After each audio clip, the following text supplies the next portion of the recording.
All right, greetings everyone. This is Commander Hog Long from Ocean, and we're going to go do some more exploring today. Make sure my ship is all repaired.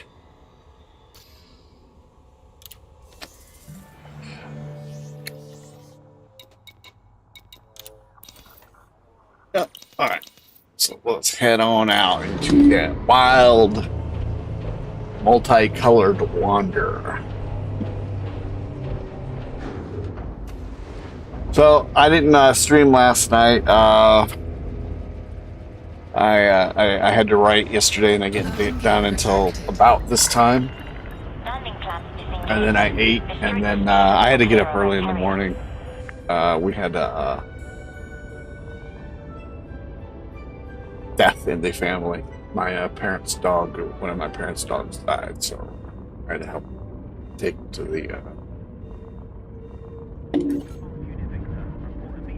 crematorium today, early in the morning. So by the time I got done eating, it was really late, and I had to get up early in the morning, so I did not stream. And today I've been really busy too. Right, well, let's try and ahead.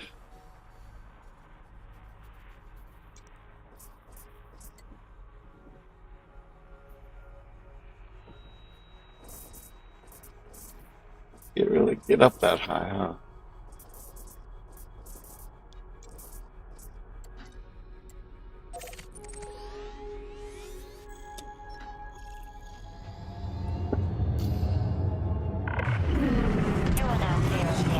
I guess we'll slowly, I guess we can slowly climb. That's one way of getting up there.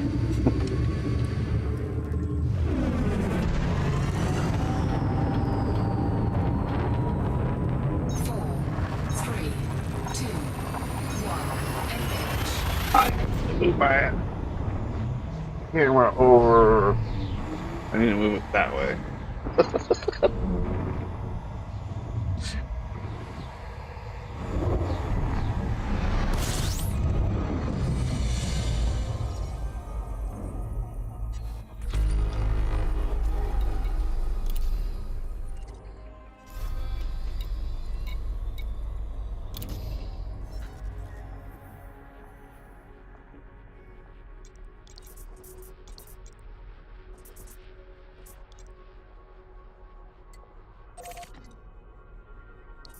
Same thing.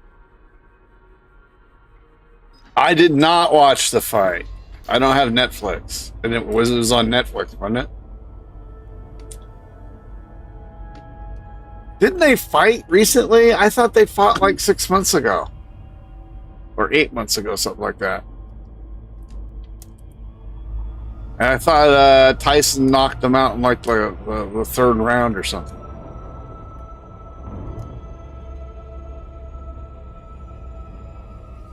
At least.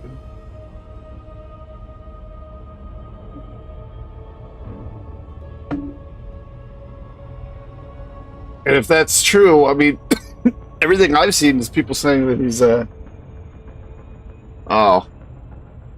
So it's probably some kind of AI bullshit that I saw. There we go, that's a little bit better. I still should move it over just a little bit more.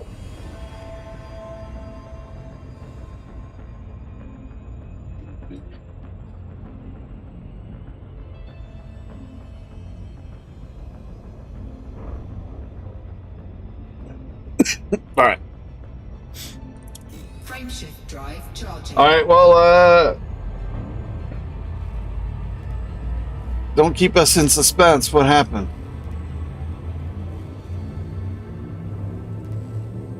I mean, I don't know who the other dude is. I think he's just some like YouTuber, isn't he? He's not like a real fighter. So, if that's true, then I would say Tyson probably beat the shit out of him. However, if he's a real current fighter,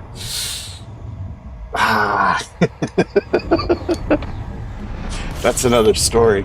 I don't really, I used to be a big boxing fan, but after the Tyson Holyfield fight, I quit watching it.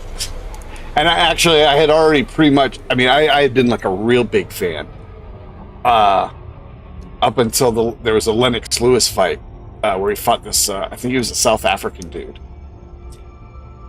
or maybe that was the fight after. He fought somebody, and he fought him in England, and it was carried on either HBO or Showtime. And Lennox Lewis got the shit beat out of him.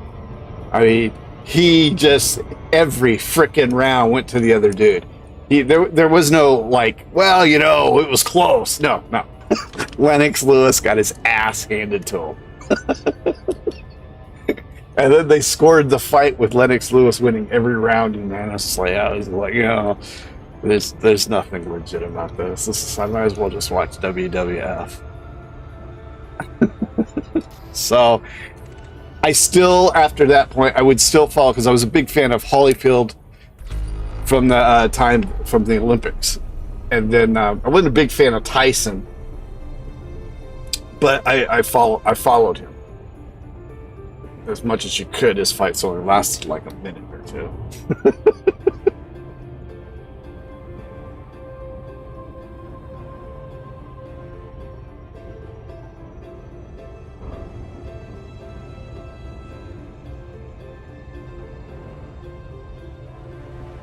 So he got his ass handed to him. I'm not gonna watch it, so. I'm not a big fan of Tyson either. He's like a right big piece of shit. But he was a good fighter. I mean, when he was a heavyweight, there wasn't anybody. There was nobody who could compete with him until he went to jail. After that, it was a different story. But you know, when you're a professional athlete and you stop doing it for a while, it's hard to get back. You know, especially something like boxing, which is so rigid, has so many rules, it's so rigid. Especially as you get older. In boxing, you just become slower naturally. So, and it's hard to make that up. Whereas in other fight sports, you can make that up. All right, what do we got here? We had nothing, huh? All right, we gotta go somewhere else.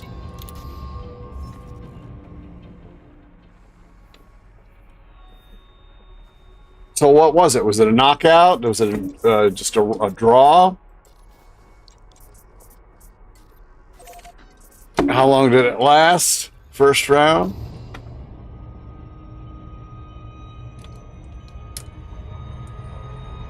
Frameshift drive charging.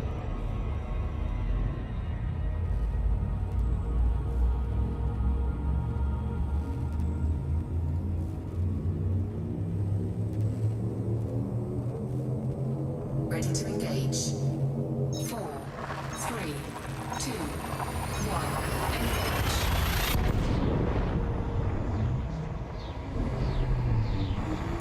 Eight rounds is pretty tough I'm 56. Tyson's, I think, 2 years older than me. And he was in a lot better shape in his prime than I ever was. Fuel scooping. So, just the fact that he went 8 rounds is pretty amazing. Although, Fuel scoop disengaged. I mean, he probably just doesn't. I mean, that other dude was pretty big, wasn't he? He was like freaking like 300 pounds or something like that.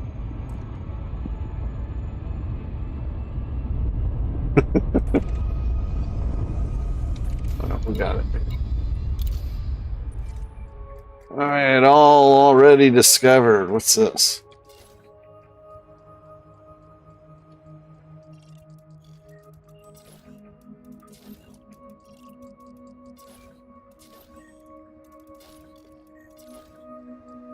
Oh, here we got a first footfall down here.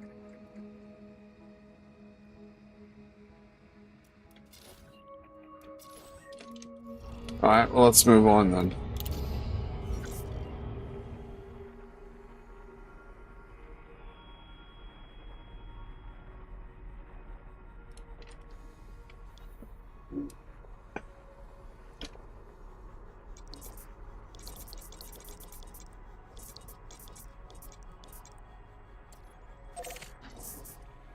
Should have let me train him.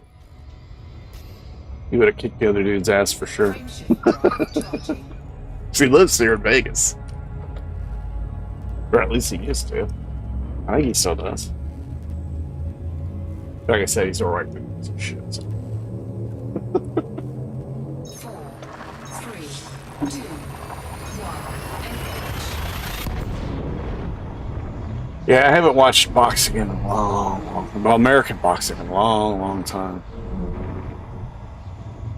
I don't watch the other shit either. The UFC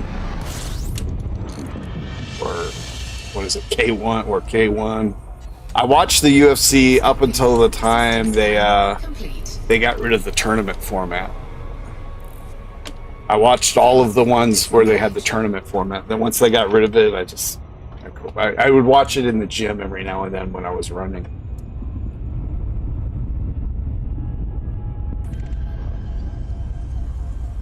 So I haven't seen any of the like top fighters fight except for maybe cuts of. I'm not too impressed.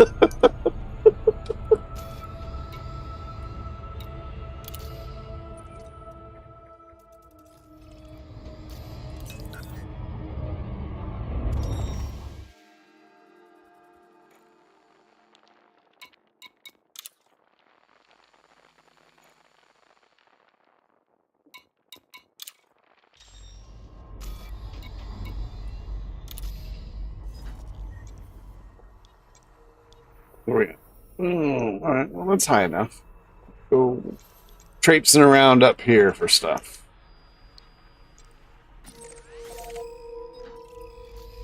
Frameshift drive charging. No, I'm still playing. I play every Monday and then occasionally another day a week.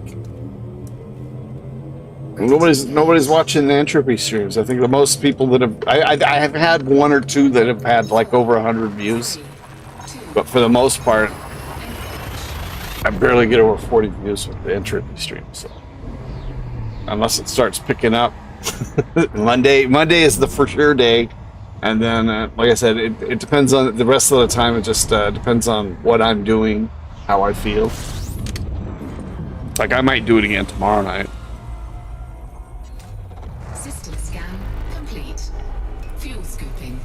The thing with streaming Entropy is though, I mean, I'll definitely get the first game going right at the start of the stream, but then you know, you never know. You might have like a 20-30 minute break, and I only usually have like 2 or 3 people watching, 2 to like 10 people watching live, and I usually only have 1 or 2 people who talk, so you know, there's nothing going on for 20 minutes, and I mean, I was doing a thing where I was reading in between. I could get back to doing that.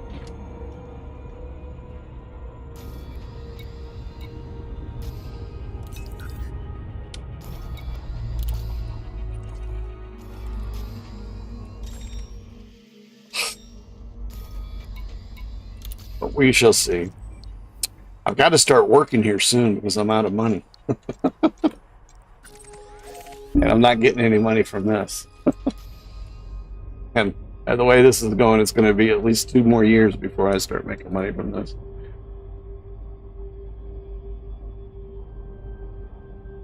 And at least 4 more before I make enough money to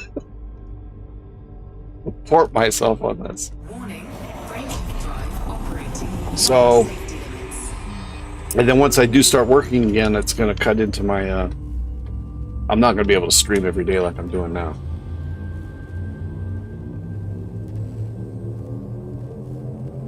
But I should still be able to do at least 3 times a week.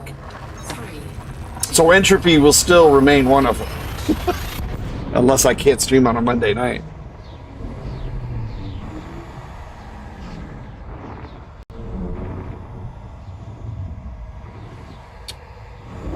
What is it? Is it a slow one? Fast one? Fuel scooping. Fuel scooping complete.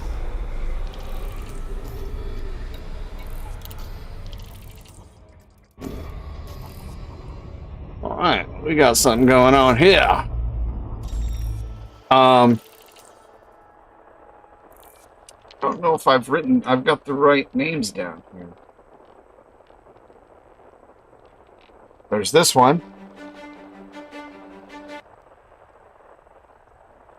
That's called Epic Cinema. This one, what I started off with today, that's called Elder Ashes.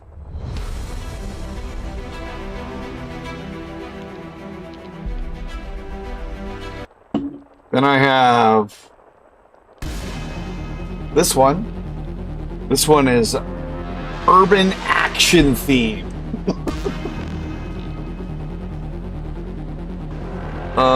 And this one is Edge of War.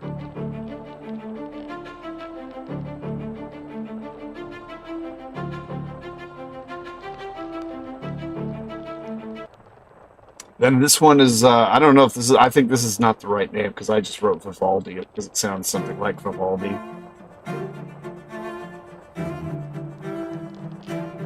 But if that's the one you want, I can go look it up. I'll let you know.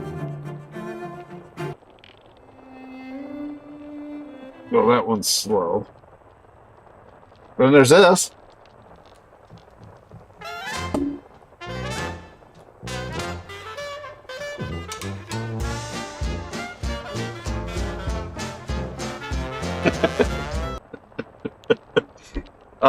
Let's see, has this got violence? Well, this one's not slow fast either. Which one? The Vivaldi? This one?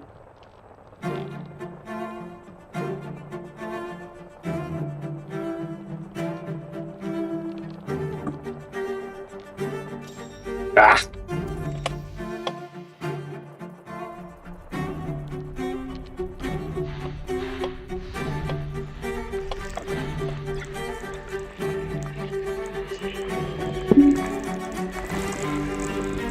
I just aged you. Why?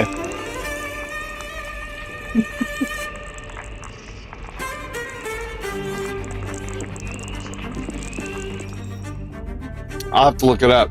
I'm pretty sure I just wrote the Vivaldi down. I'm pretty sure that's not what it's called. But they're from. I got the clip. Most of these clips, I got from Elgato, from their choices for their music. And it's weird. I mean, the way you got to go fishing for stuff.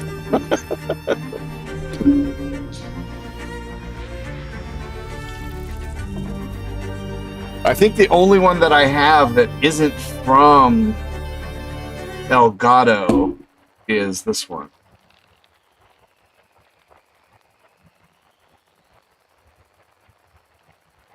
Why is it not playing? There we go. I had to hit it twice for some reason.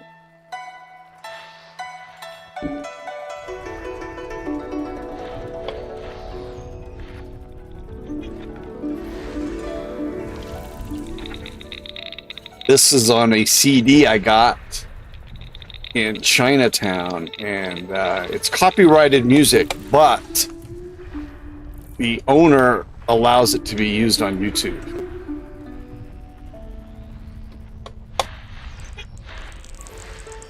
So I'm guessing a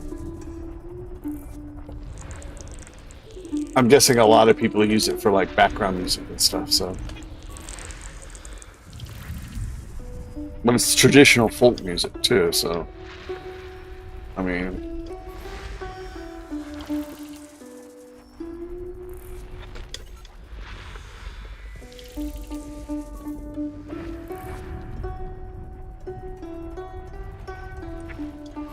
But I have like 4 more songs from that CD that I want to put on here.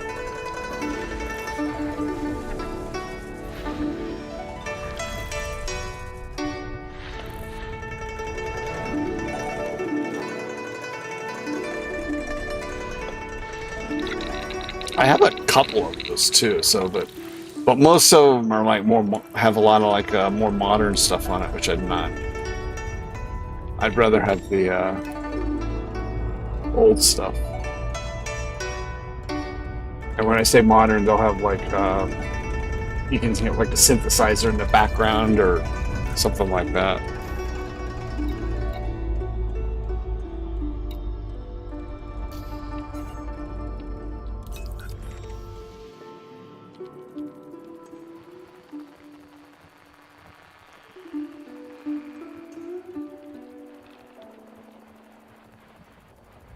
There's this one chick I listen to. I can't remember her name. She's on YouTube too. She does zither, which is what this is, guqing. They refer to it in Chinese, but it's this zither. She does zither. I think she's Korean too. She does zither performances of like modern songs. So like one of my favorite ones she does is Lagrange, and she has an electrified zither. I think she has like two different ones. She plays like two different ones. She's really good, and apparently she's up for a Grammy this year in like 3 or 4 different categories.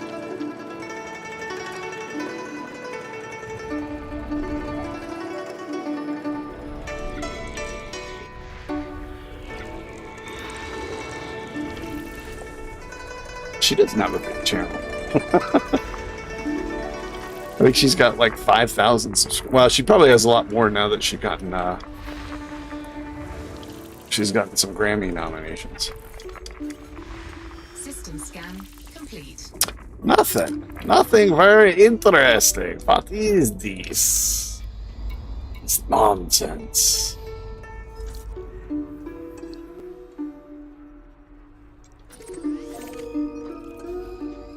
Frameshift drive charging.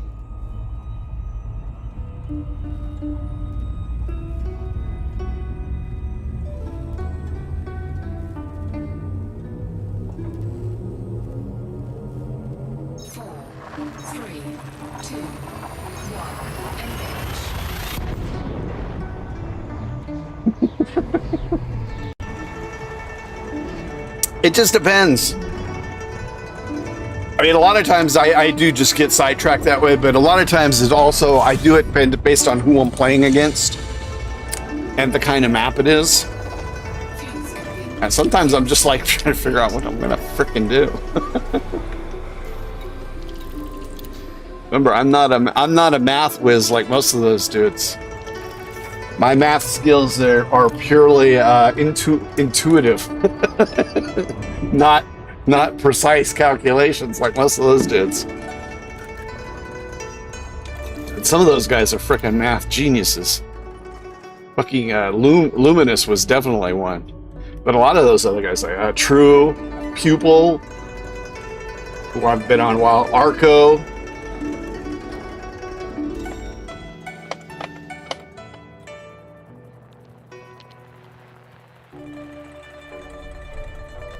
Which is not to say that Knight isn't the same.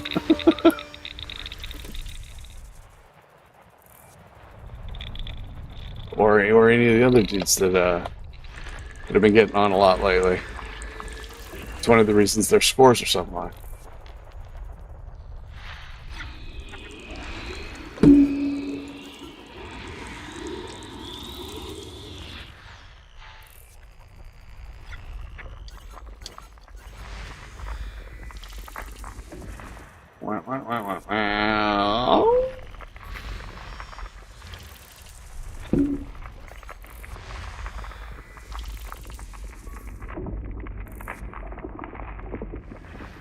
Yeah.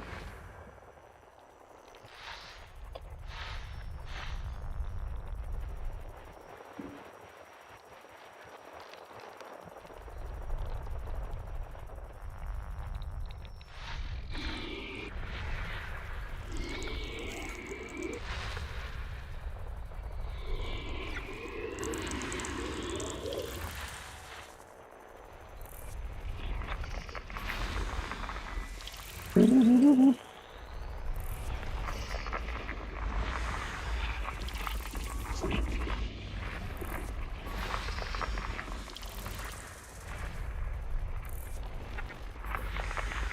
far, I haven't had to fight my joystick. Knock on wood.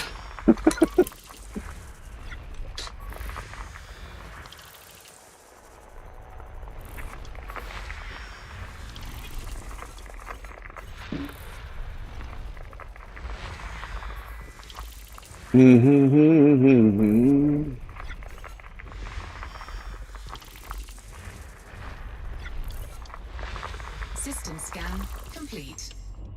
Well, we got some more discoveries, but we're not finding anything. Damn it. Well, that's two of them right here, so let's just maybe we get a whole bunch of them in this area.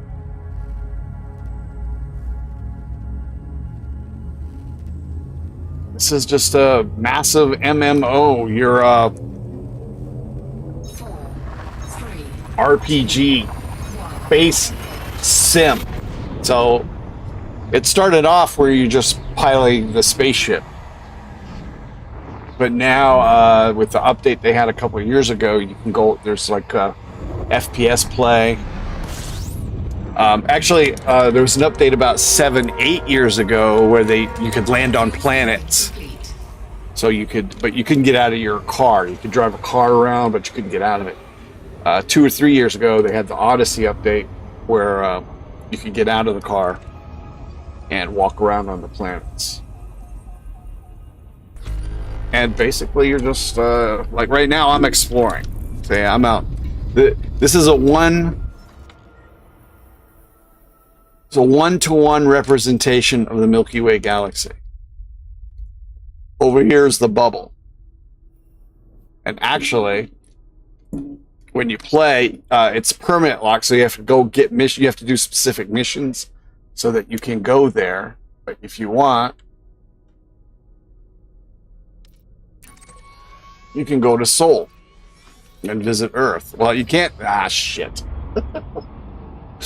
You can't visit. Actually, you can't visit Earth. You can fly around Earth, but there's no landing on any Earth-like planets.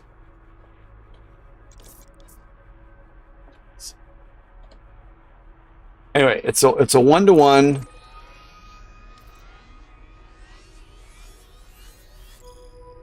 representation of the entire galaxy. So all of the big features of the galaxy are in the game. Like, where is it? Coalsack Nebula, which is right here, right? Yeah. And then the Horsehead Nebula, which I believe is over here somewhere. Anyway, all of the huge features of the galaxy are in here. There's the black hole at Sag A, and then everything else is procedurally generated. And just do what you do. This area over here where Earth is, this is called the bubble. This is basically the inhabited area of the galaxy, and there's space stations, planetary settlements, and different things you can do. You can mine for resources, which I'm not going to do today, but I will be doing, and I have been doing while I've been out exploring here. And there's different first-person shooter things that you can do now. I haven't really partook of that part of the game. Because if you watch my Stalker videos, you can see I suck at that.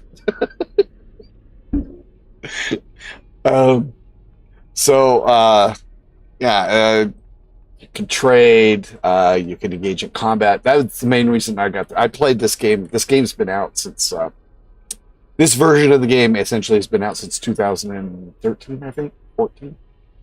But I played a version that was out in the 90s on the console. And the reason I got back into it again and wanted to get back into it again was the space combat. Because the the space the mechanics of flying are very realistic. Yes, you can. I'm very close to Sag right now where I'm at. That's what I'm doing I'm basically going exploring. Sag is right here.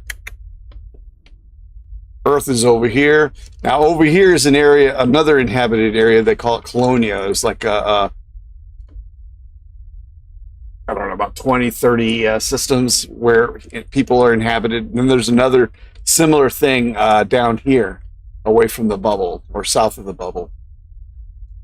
There's a south. Anyway, yeah, you could explore all of Sag A.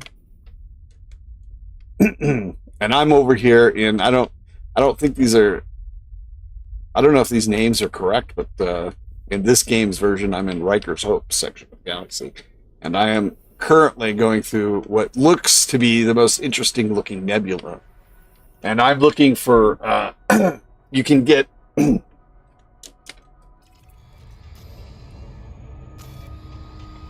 this way, here we go. All right, so you have different things over here, different ranks and stuff. Combat.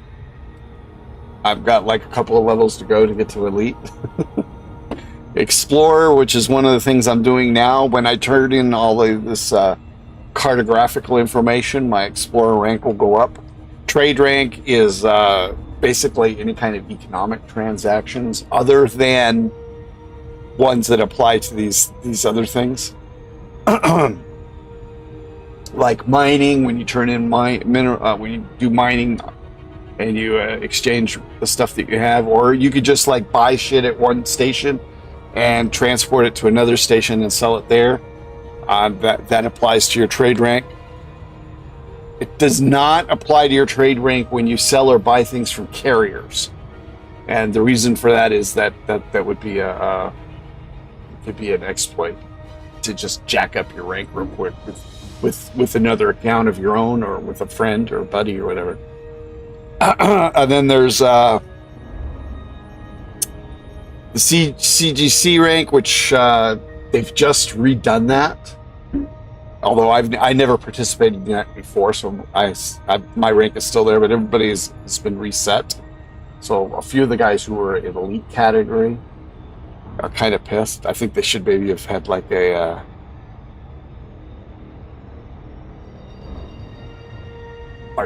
extra one for those guys who made elite in there, because there's not very many of them. There's like less than 100, or there was less than 100 a few years ago.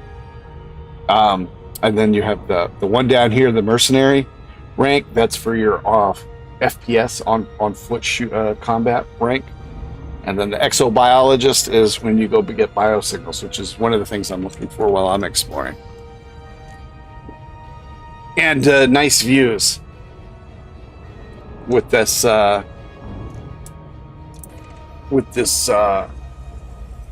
nebula in the background. Right, look at those skies. Look at all them stars.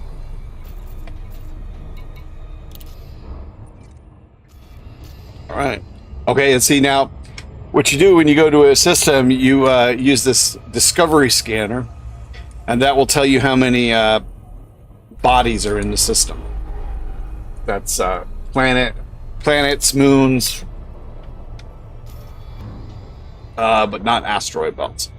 So then when you go over here and you look at the system map, and you bring it up, it doesn't show anything. So that means this system has never been, nobody's ever hit the system before. Nobody's come into the system. Or if they have, they didn't explore it all, because all they found was these three things. And we could click on it, and yeah, see, nobody's turned in anything with this. So nobody's ever been in the system. I'm the first one who's ever hit the system. So now I want to explore it. One way I could do is I could just go fly around blindly, or I use this another. I thought I was down. Or I use another scanner, which is this thing, and then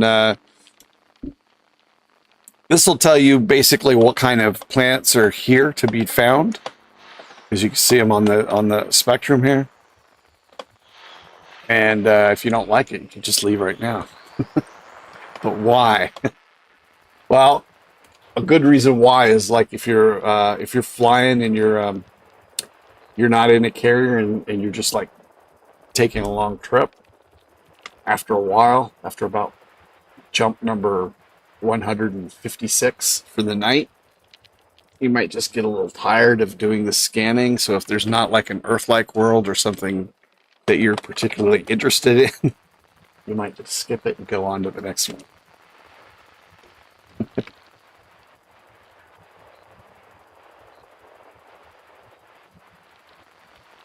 Well, I'm not finding anything here.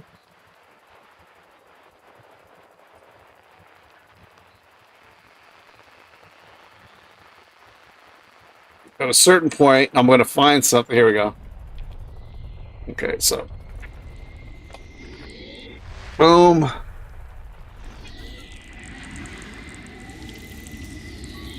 And then it'll tell you here everything about the planet. You can scooch on if you want, or if you're really interested in seeing every other information, you can look on the screen here and it'll tell you everything about the damn planet. How huge it is, in this case, temperature, atmosphere type, but you won't be able to land on this. The only ones you're allowed to, the only planets that you're able to land on, shit. The only planets you're able to land on are these ones over here in this spectrum. Oh, and they're supposed to introduce colonization very soon. They're supposed to be they just brought it up for the first time last month. I did a video on that. I think that was the last actual video I put together.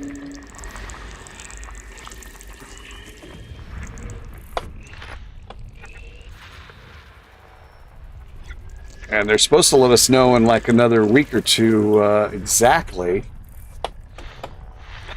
or a little bit more about the colonization aspect. Hopefully it's fully developed and it's not just something they went, oh. But from what they said last time, they've been at least working on it for like the last, since the start of the year.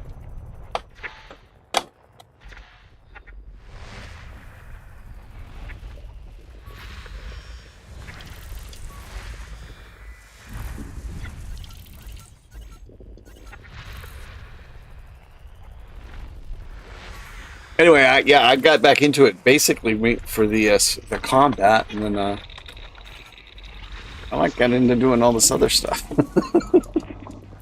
I like exploring now. I mean, you really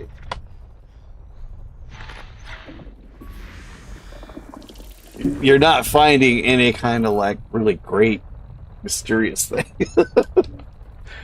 But you get some nice views. I like taking the screenshots. I also like going out doing mining and stuff. It's just really cool. It's not, but then, you know, I will occasionally go back and do the combat, which is the reason I got the game in the first place. Because it's fun. I just like to switch it up. And well, right now, like this guy, he's got 2 biological signals. I don't like to go after planets when there's only just 2 signals because my experience has been it's very hard to find it. But if nothing else is better, we'll go there.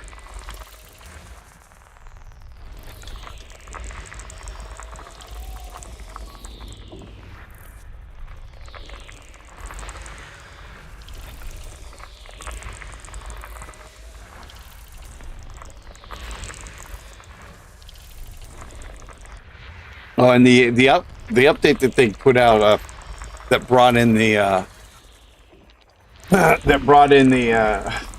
on foot stuff also brought in atmospheres to the planets that we can land on. So you have different views and such. Oh, what do we got? Oh, we still got 10 more.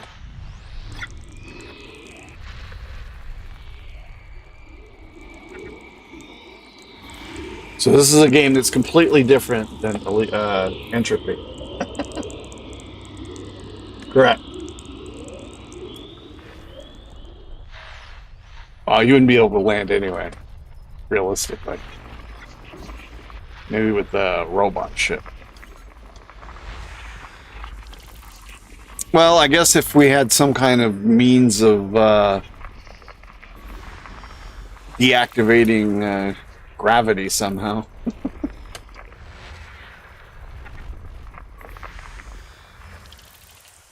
You could conceivably land on a gas giant. But you'd have to have, that's not a technology that I can foresee being created in the next 1,000 years, which is, this is set 1,400 years in the future.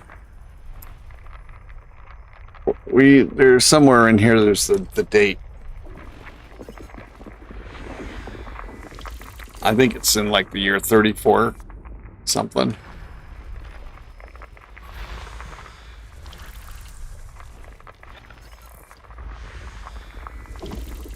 But who knows, you know? Maybe we're like that close to getting it right now. Because we don't live in a democratic world society. I'll probably want you to know. And more than likely it'll be in private hands.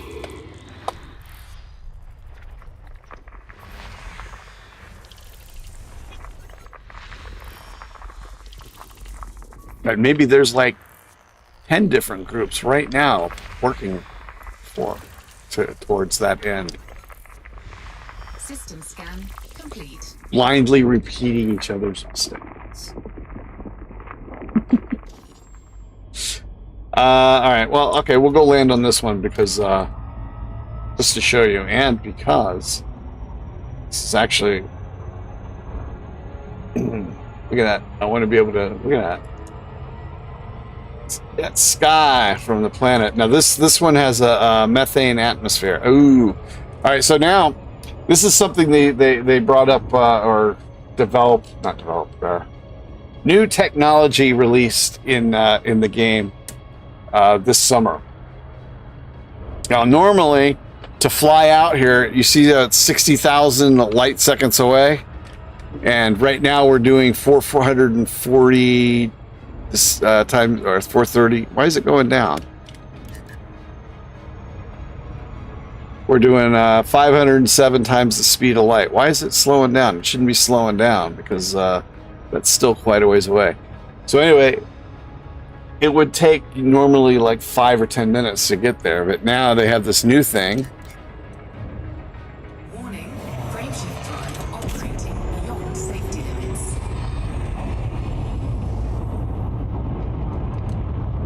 Warning, temperature critical. Warning, taking heat damage.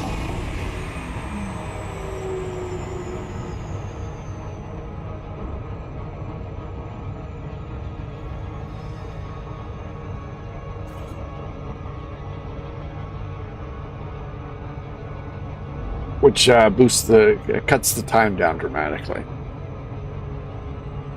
Thing is that when you do that, it uses up a lot of gas too, or fuel, which is tritium in this case. But for some reason, we're unable to put tritium into our fuel tank. So well, it's not. Well, actually, it has to be refined because we have refineries when we mine it. So. We can't mine it without a refinery present. So it should be refined tritium. But for some reason we can't put it into our fuel tank. But we can scoop it. So when we fly around the stars, if we have a fuel scoop on our ship, we can collect fuel that way. Flying around specific types of suns.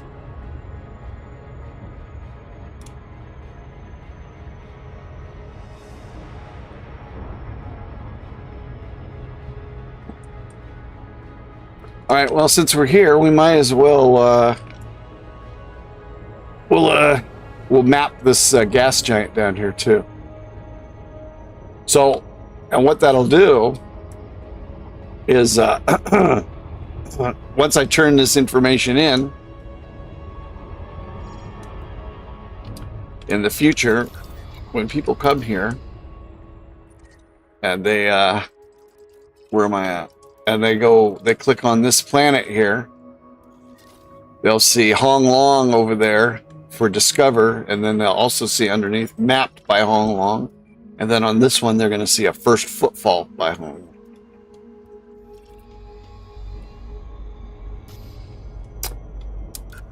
Unless somebody breaks it in. Well, no, I said after I turn it in. Well, this one looks kind of weird. Oh, is it just a weird shadow, huh?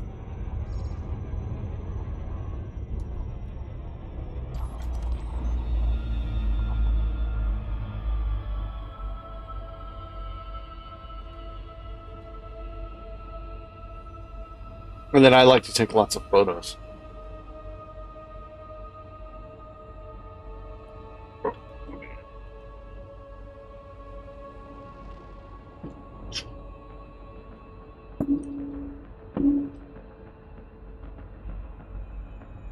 All right, so we want to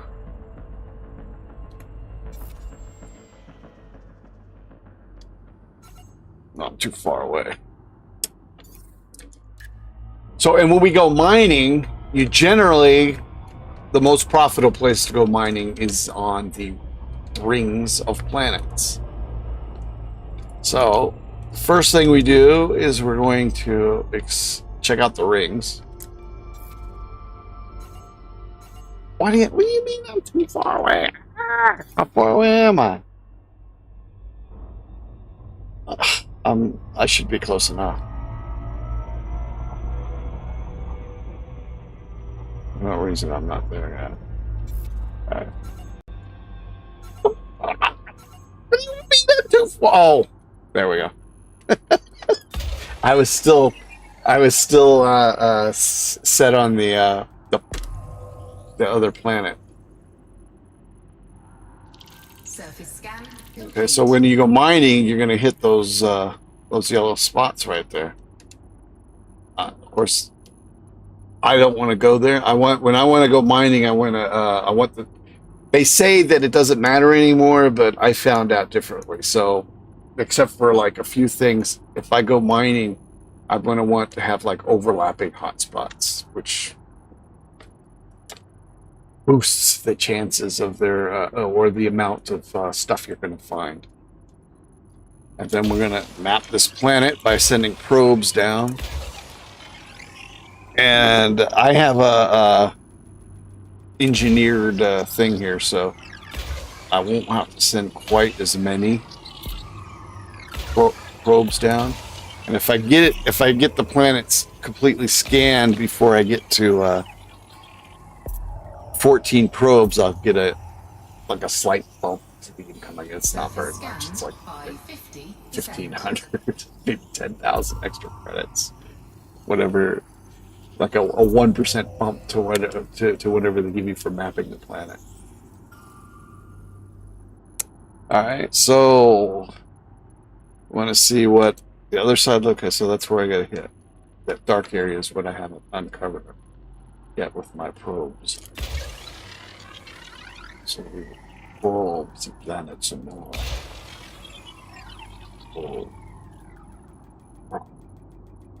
Probe.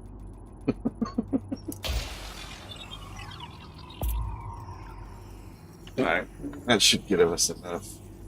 Once it gets to 90%, the other 10% is automatically done. There's another thing. Come on. There we go. Surface scan complete. And then we go out and we see what those hot spots are. Tritium, tritium, tritium. So, and one low temperature diamond. So I could go mining for tritium if my carrier was low. I could go down there and mine for tritium, but yeah, I should have enough stuff in my carrier for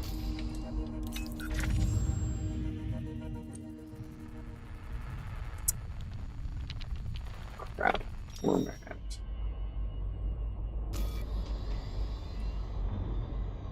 AB3.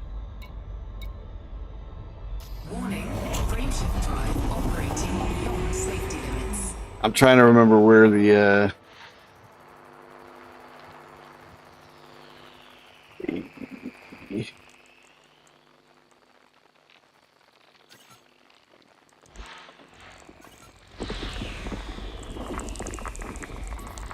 no, that's not it.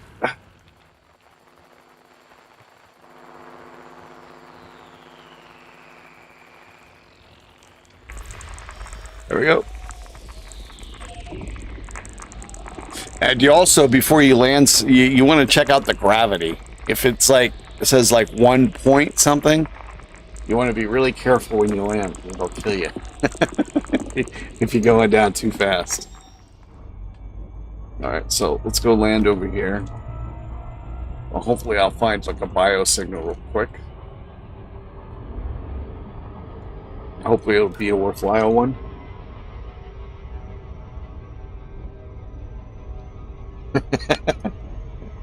Yeah, I had to, I didn't get done writing yesterday until about 10:30. And then I ate dinner, and by that time it was after 11 and I had to get up early. I had to help my dad take one of his dogs to the crematorium. They died. And so, yeah, I just didn't get on last night.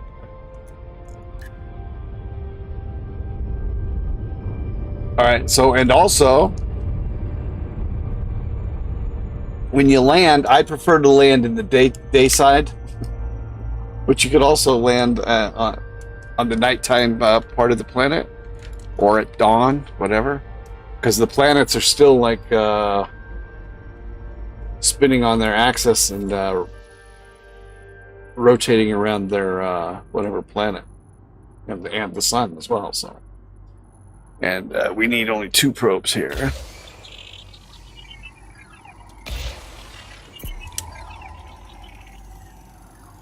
Surface scanned by 50%. Surface scan complete.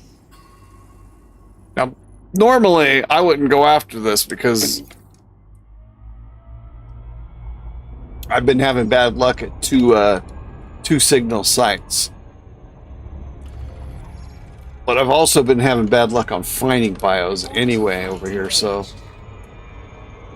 if we found one, we might as well take you down and show you what it's like.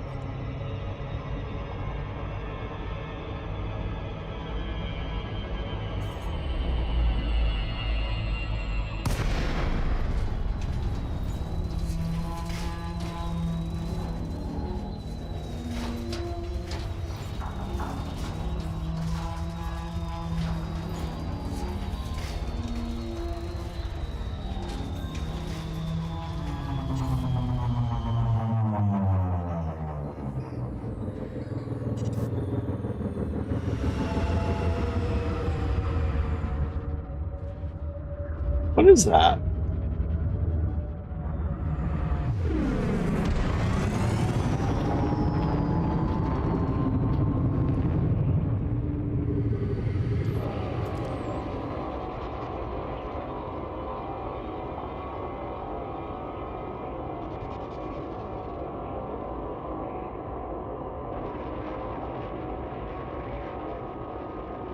What the hell is that? Just ice? It's unusual to have that small of a patch of ice.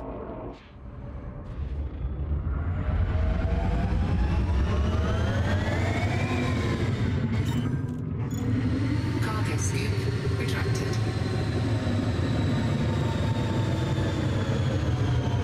Landing gear deployed.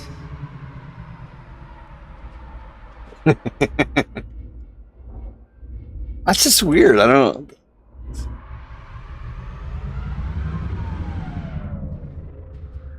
I mean, there's some planets where there's like ice and stuff, but usually it like covers the whole planet. You rarely see something like this. I don't even know if it's ice, but we'll find out once we get down there.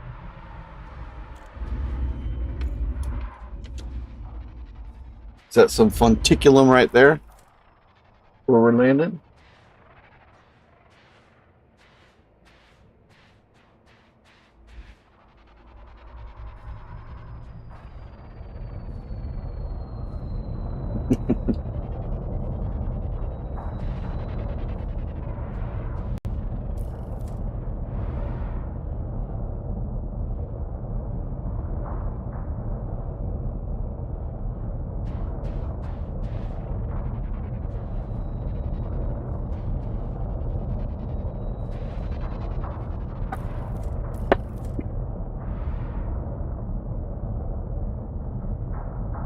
Looks like I'm going to have to take care of this, huh? Why is he not going down? Well, as soon as he starts going down.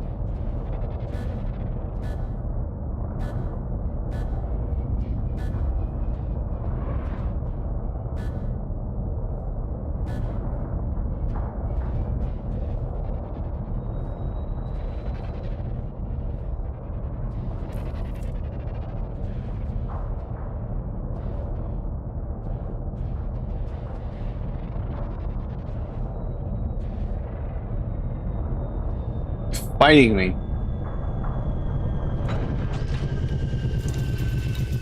All right, now we get into our little car thingy. And we'll go check it out. Low gravity warning. Look at that. That looks like tussock. Ship dismissed. Drive assist off.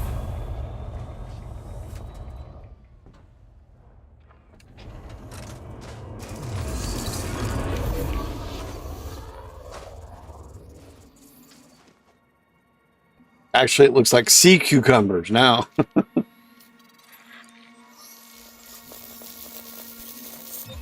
Although quite a bit larger than the average sea cucumber.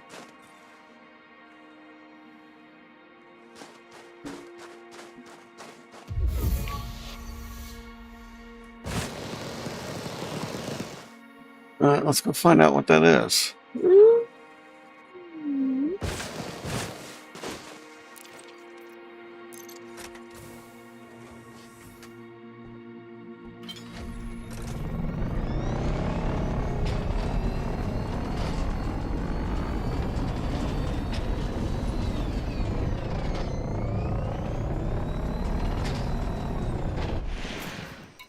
Drive assist off.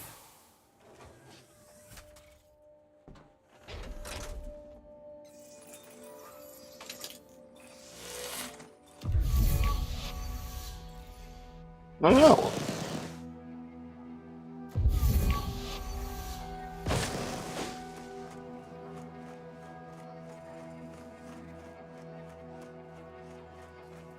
It's like frost.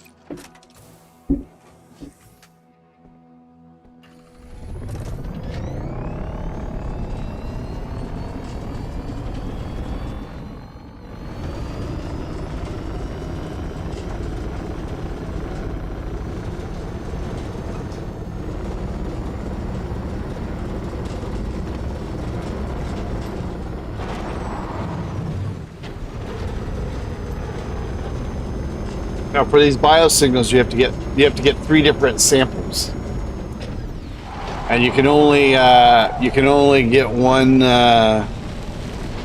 one species at a time for some reason. Drive assist off. And they have to be at like certain distance away. Usually, it depends on what it is. Anywhere from 250 meters to 1,500 meters away.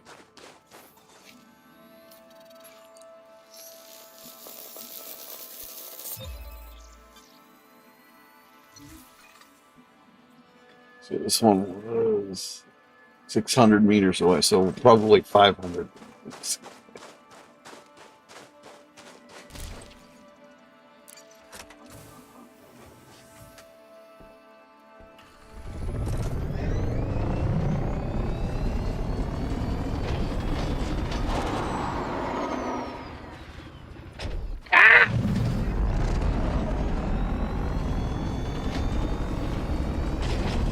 Wah, wah, wah, wah, blah.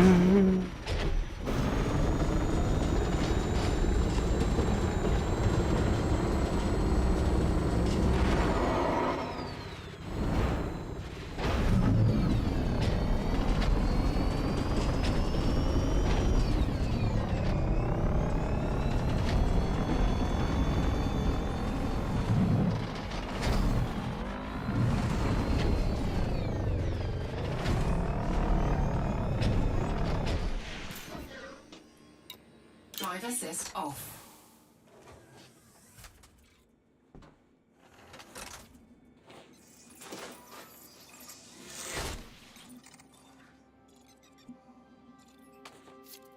Dang it.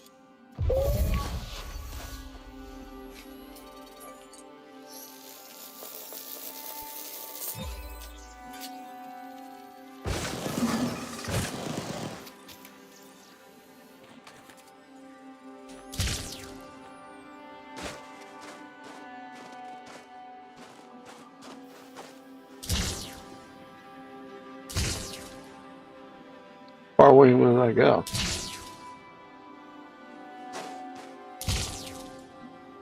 Not too shabby, huh?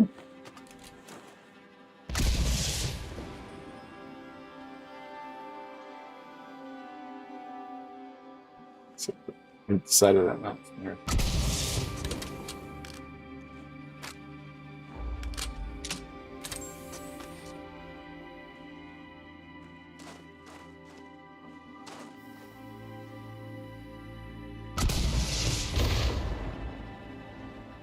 So those are some of the weapons we have. He already did that. Why is he doing that again?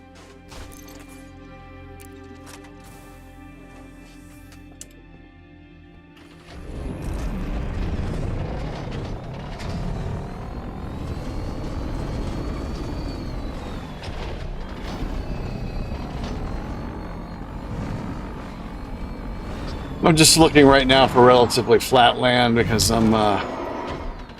we've done all we're going to do on this planet. There we go. That's Rakoa shit.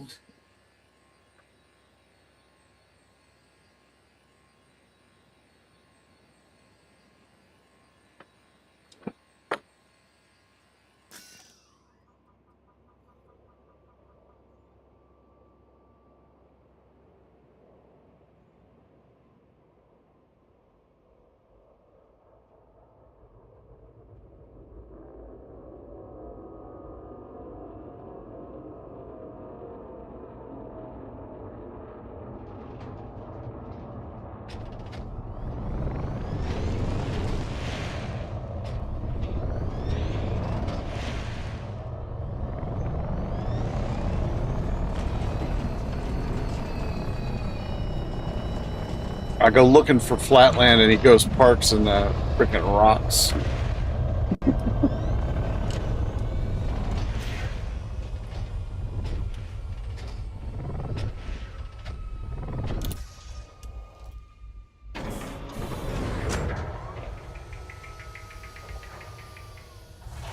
Drive assist off.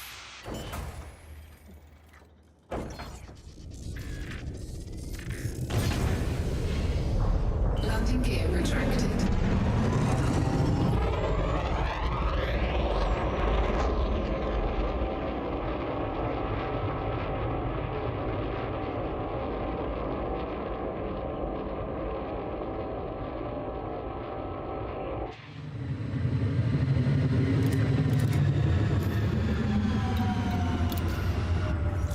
Whoa! It's a bit bright. Very bright. What I mean. Yeah.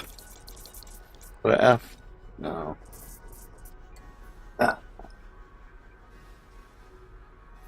Put that one right. Wait. Ah, come back. Wait. Where'd it go? Is that it right there?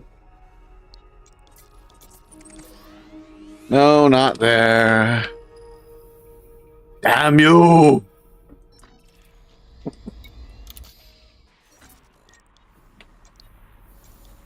Let's just stay in this area here. Man, that's so bright. I can't see.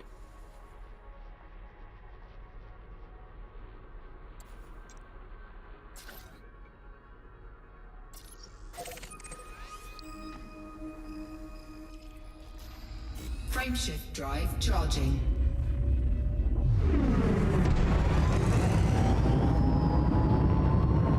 Looks pretty cool, huh?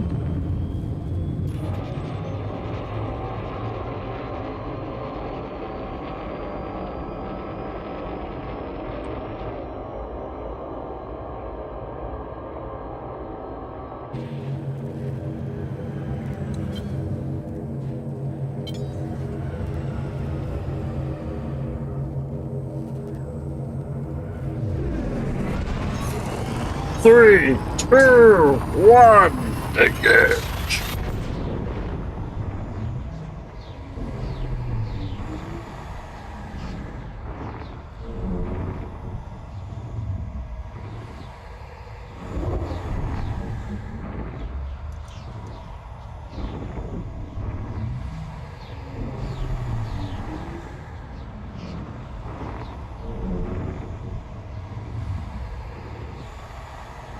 So apparently this break in between right now, so like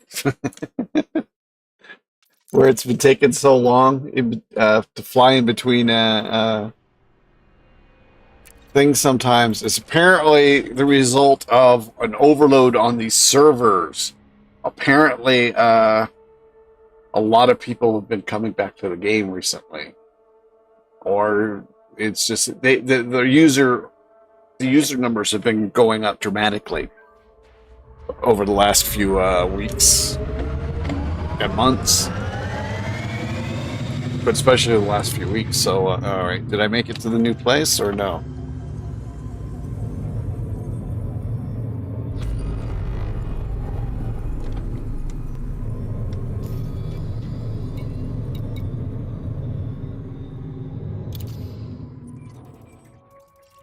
Oh, I guess I did, but nowhere near the sun, huh?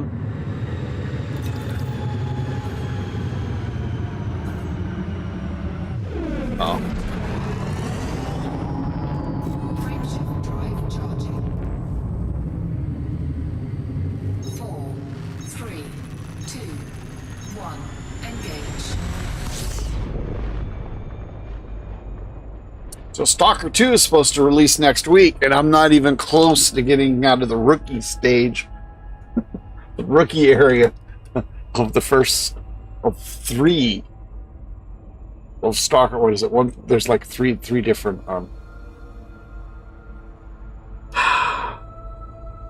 There's 3 different Stalker 1 games. There's like the first one, and then there's the Call of Pripyat, and there's another one. Anyway, there's 3 different expansions, I guess, or DLCs to the first one, or 2 extra DLCs to the first one. I'll see. Now we're going to get a terrestrial. What do we got here? Waterworld and an Earth-like? Oh, ammonia.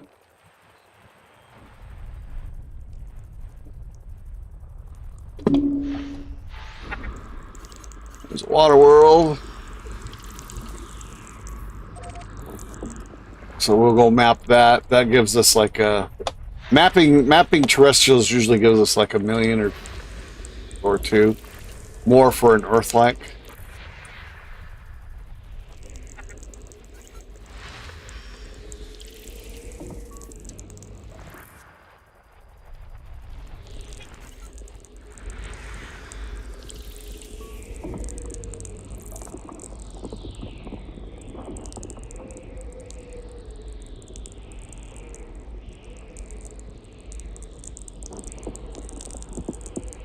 You get more for like terraformable rewards. That's what I was just looking for. I'm not sure. I don't really go looking for that, so I'm not sure where that actually shows up if it's terraformable.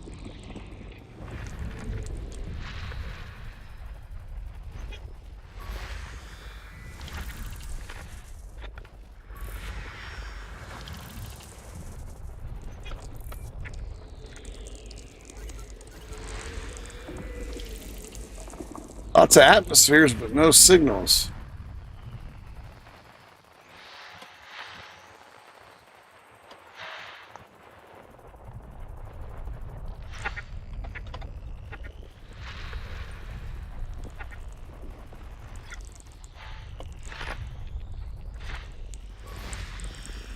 One bio.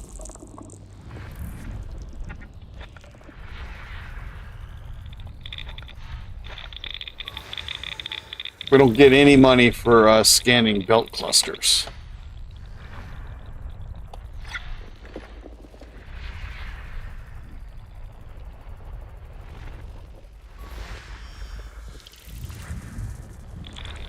I think in order it goes Earth-likes, ammonias,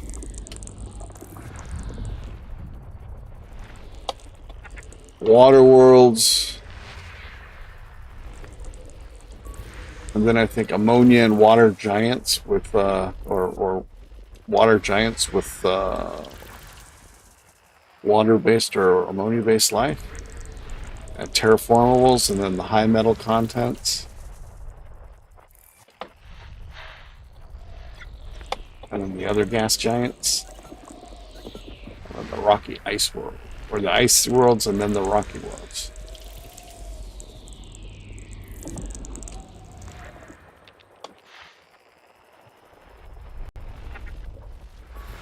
System scan complete.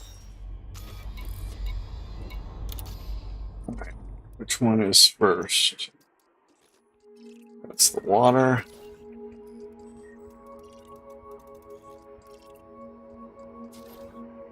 And that's the ammonia. Alright, well, water's closest.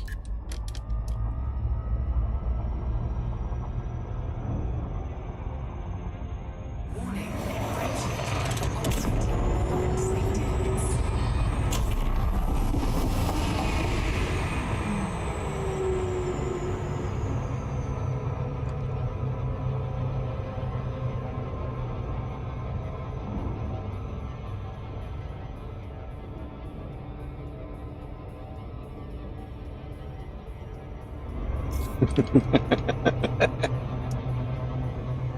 I didn't even see me lose any, damn it. Where did that come from?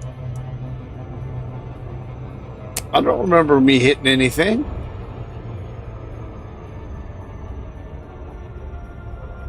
I think it gave me that 3% damage when it crashed. I don't remember getting anything when I landed.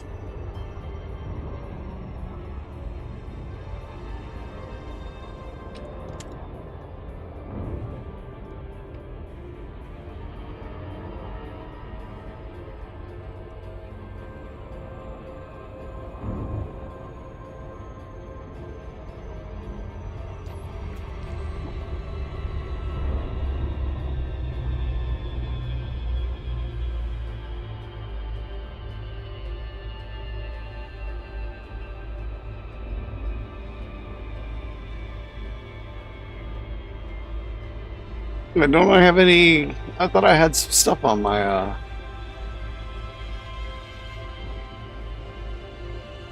the Meowren thing. I name all my ships after in this game after characters in Louis Cha's novels, or in Chinese, I think it's Yin Long. And in case you didn't know, he does wuxia. He writes wuxia stuff. Like literally 80% of all of the Chinese wuxia TV shows and movies that came out in like the 90s and early 2000s were based off of this stuff. Scanned by 50%. My favorite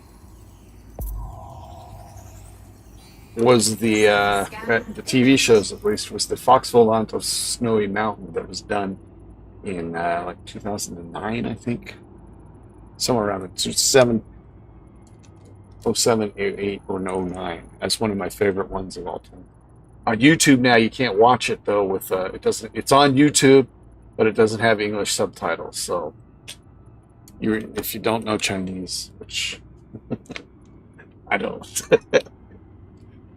Except for a smattering, you're going to want to have subtitles.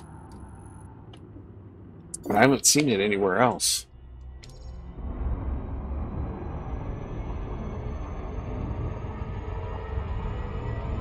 But if you really want to, you can put it in there and you can put the subtitles in yourself with the AI.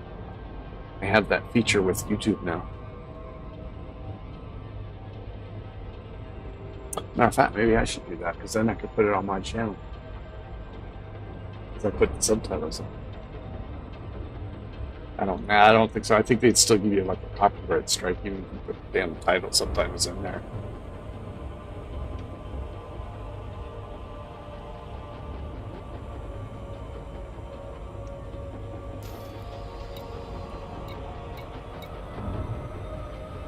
You know, I would probably know Chinese pretty well by now, except that they never clarified up until like about 2010, I think it was, even that late. They never really clarified whether the subtitles were in Cantonese or in Mandarin. So like, yeah, you're hearing two different languages, so it's kind of hard to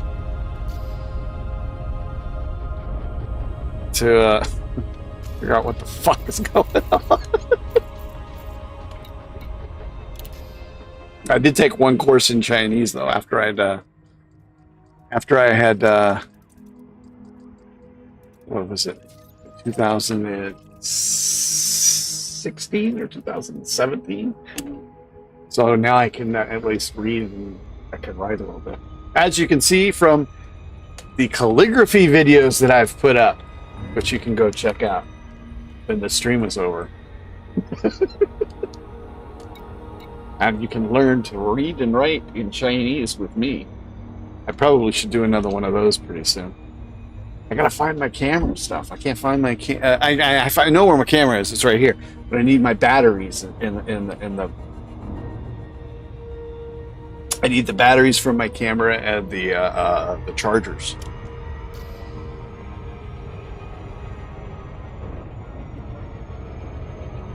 Maybe I'll go find that this weekend.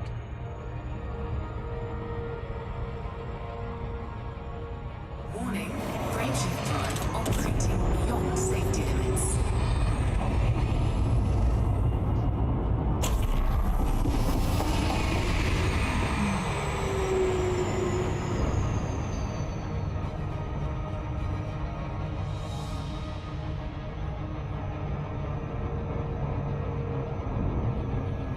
I got all my calligraphy things right there.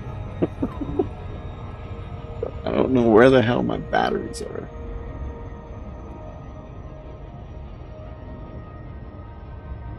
I think I need to get an easel though to do the calligraphy,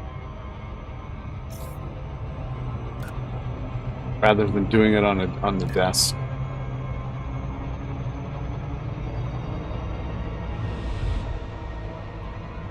At least for the way I'm doing it, because I'm doing like, you know, larger than normal characters. Not like I'm more like I'm like putting, you know, I'm doing big characters so that people can see it too. Rather than doing it like really small like you would do in like normal writing.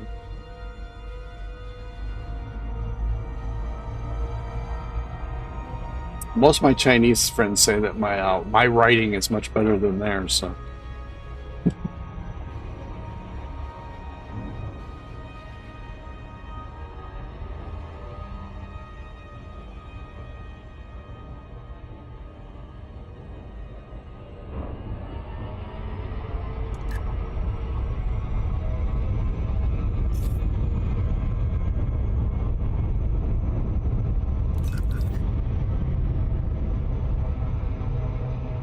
Well, that's well, it looks like Spanish.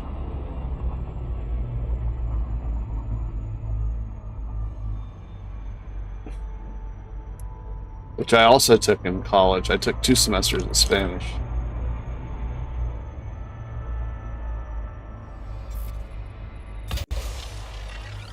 This is the ammonia world. That's pretty cool.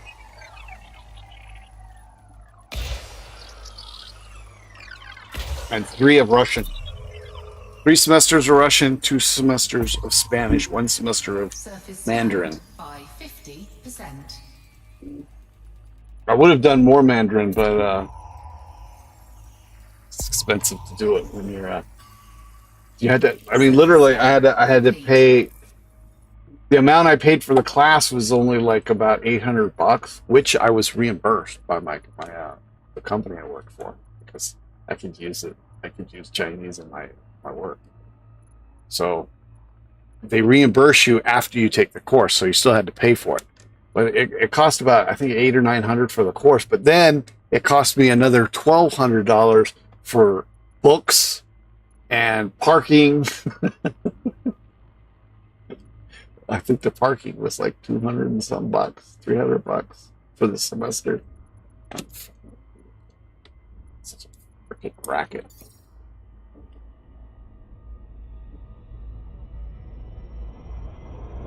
And I took it at UNLV, and it was cheaper for me to take the class at UNLV than it was at the local community college.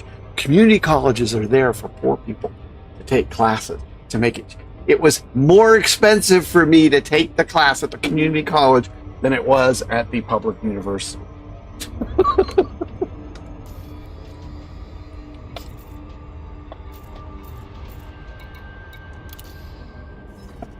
Still got my teachers on my WeChat.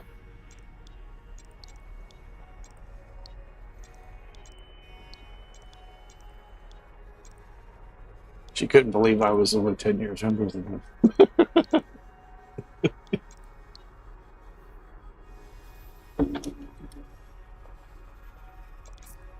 I was definitely the oldest person in the class. Well, besides the teacher.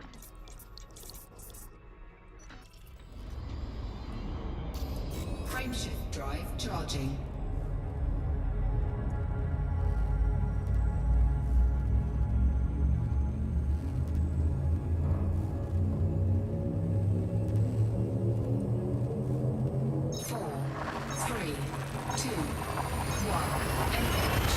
Oh no!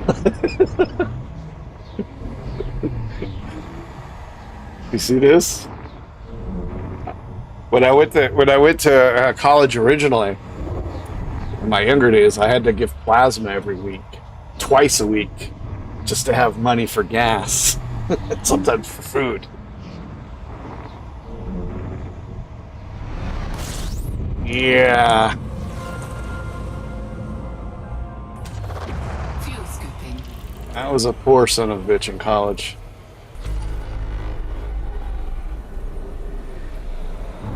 Spent a lot of time in the library, I did.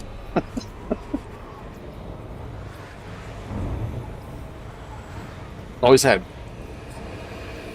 really shitty roommates. One of my roommates was okay, but he was like a freaking slob. Fuel scoop. And the rest of the roommates were all just, they were all just like thieves, bums.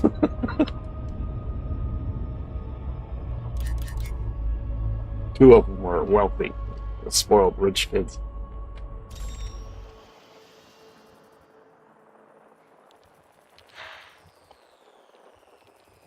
Another ammonia world and a water world. Get out of here. Did I check? And all undiscovered too. Huh? That's weird. That's pretty weird. I've two systems in a row where I find a one ammonia world and one water world.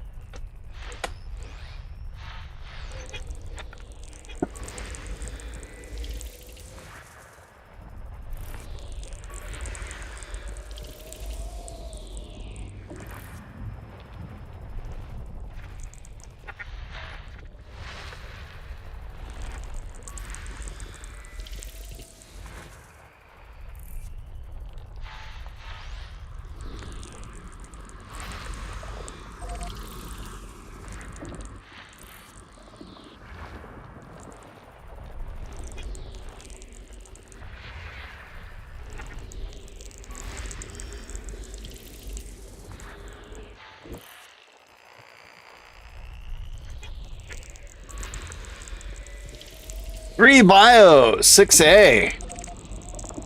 All right. Well, we're going to land there. Unless we find something much better.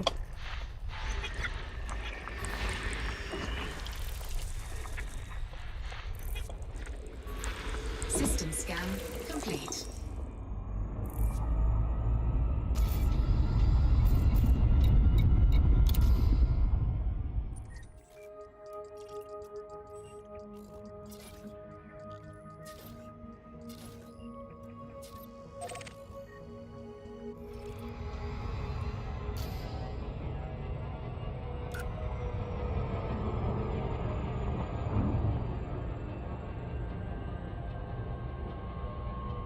Look at that sky.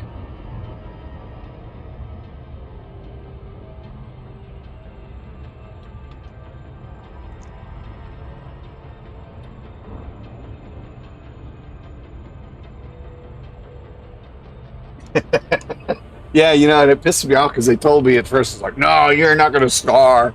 You won't scar. So later, I used to use it a lot in when I was a dealer, and whenever I got to wear short sleeves, I would say I would always put on the thing like I was a heroin addict. Well, yeah, started showing up, and then you know, I started shooting in between them. I wouldn't do it with customers who I thought were heroin addicts, so it's, you know.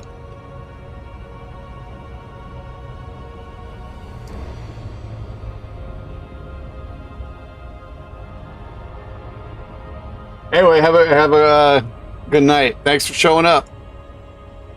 Make sure you leave us a thumbs up. Tell your friends and families to subscribe. Share repeatedly on your social media.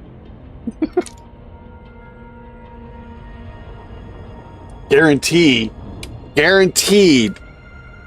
none of your friends or family have a subscription to a YouTuber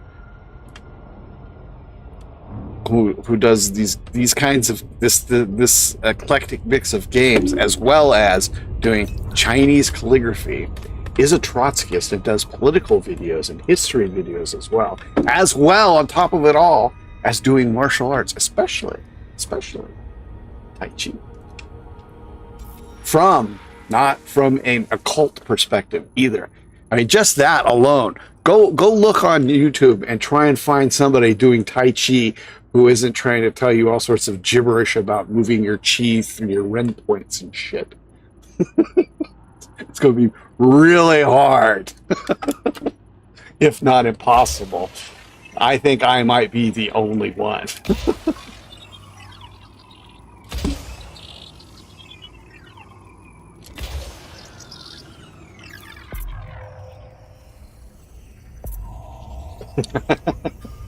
No, I've never done heroin before, but I did do opium once when I was in college.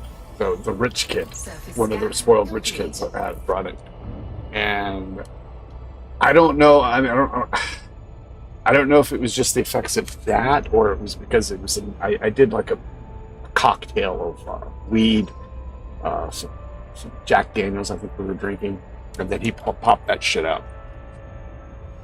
And we were watching. I remember we were watching Eraserhead,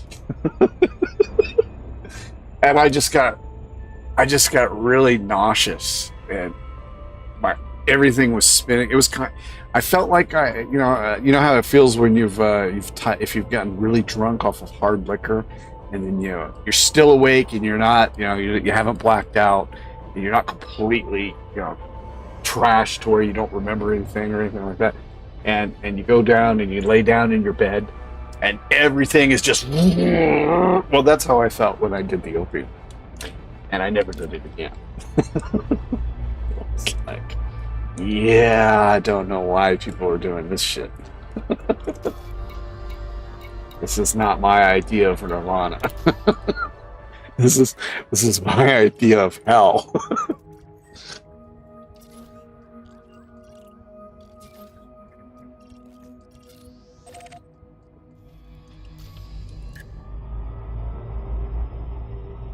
always smoked it.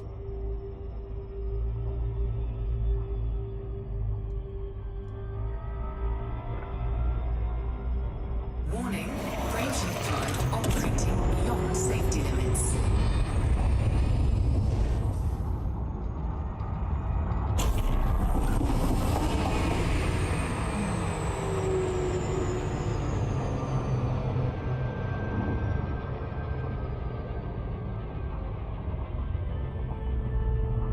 And I don't encourage drug use, by the way. I wouldn't say I was a heavy drug user when I was younger. I was a heavy drinker, for sure. I was a drunk, actually. But I would basically, I was very experimental. I would jump into anything. There wasn't many things that I was offered that I didn't try at least once.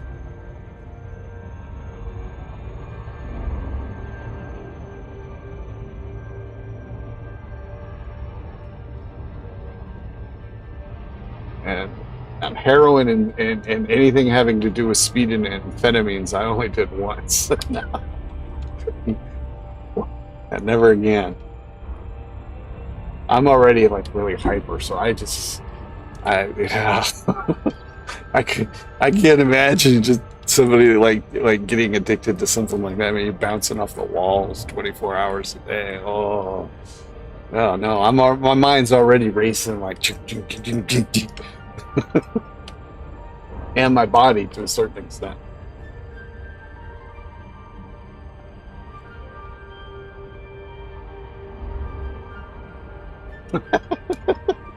Hey, I was raised in a conservative atmosphere, and I went to one of the most conservative public universities in the United States at the time, and when I went there, it was one of the most radical. I mean, literally, there was demonstrations which I took part in organizing, going on literally every freaking week. It was Purdue University I went to. Well, that was the main university, the one I got my degree from. But I attended a few other universities, which were also very reactionary. Florida State University, Panama Canal Branch, located in Fort Davis, Panama, home of the 7th Special Forces. Where was this? I went to College of Lake County, but not really a reactionary school, kind of.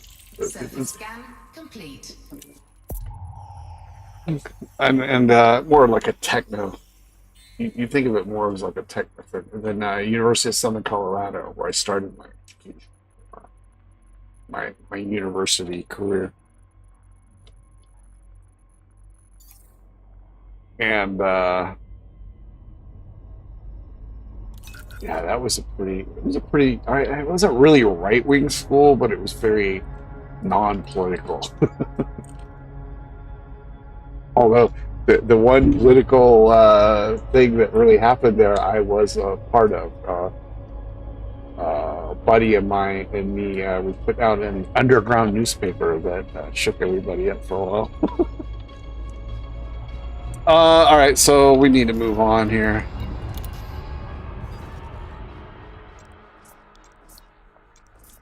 I had a copy of one of the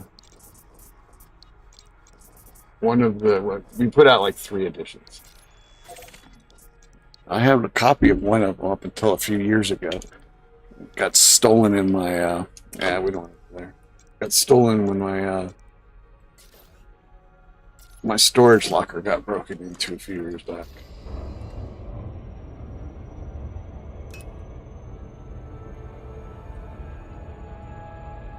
Warning, raging drive operating beyond safety limits.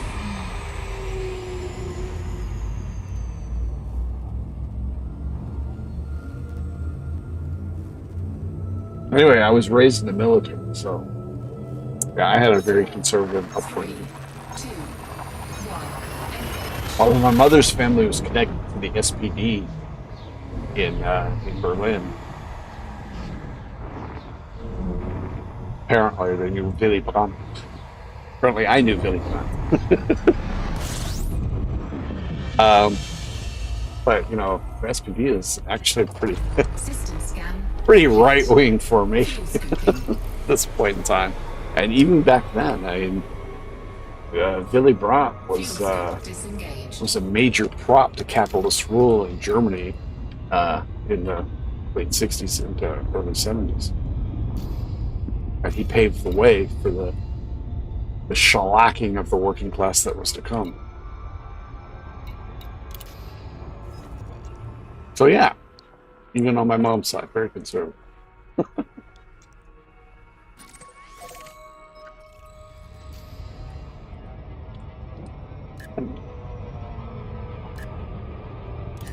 Frameshift drive charging.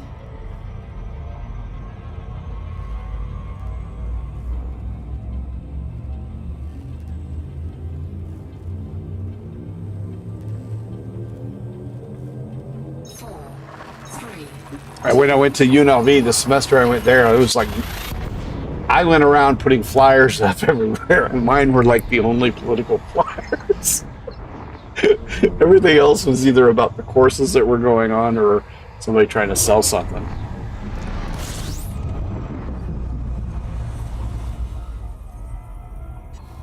System scan complete. Fuel scoop disengaged. Although now they have a free speech zone, which I have visited a few times, to hand out leaflets and such. I do it a lot more, but I don't have a proper parking sticker on my phone. Worried about getting towed, as I should be. Warning. I don't have enough money. I don't have money to take it out of them, and I refuse to pay for another damn frickin' parking sticker. When they've done this to me, like they've been doing this to me every other year. They don't send me the damn sticker, and then they tell me I have to pay for another one. 4, 3, 2, 1.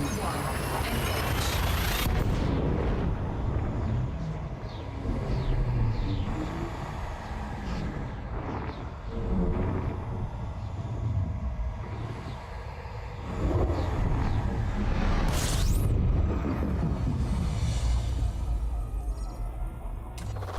Fuel scooping.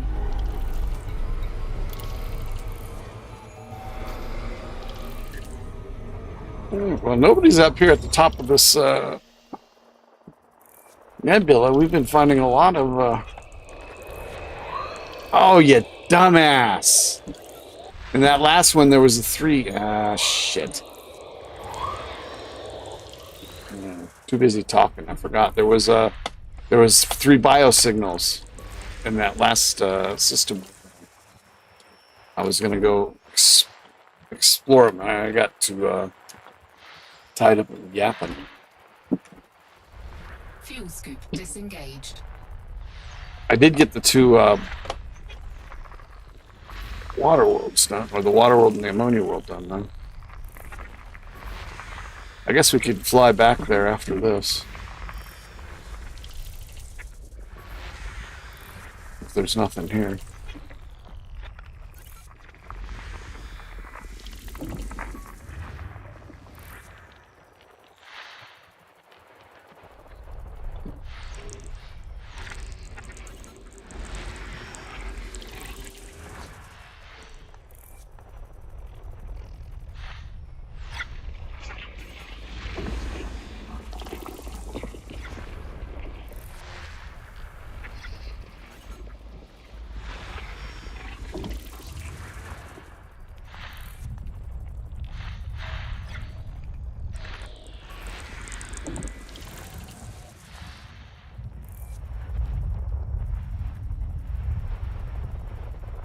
Oh, of course.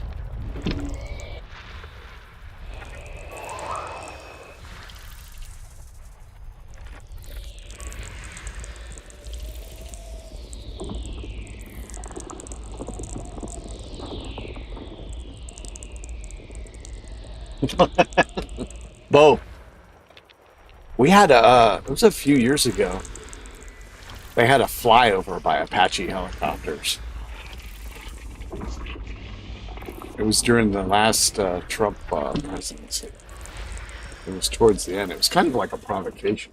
It flew really low. I mean, I heard him coming, and I ran outside the house and looked. And literally, they were less than 100 feet up in the fucking air. There were like four of them. And they just like flew all the way across the city.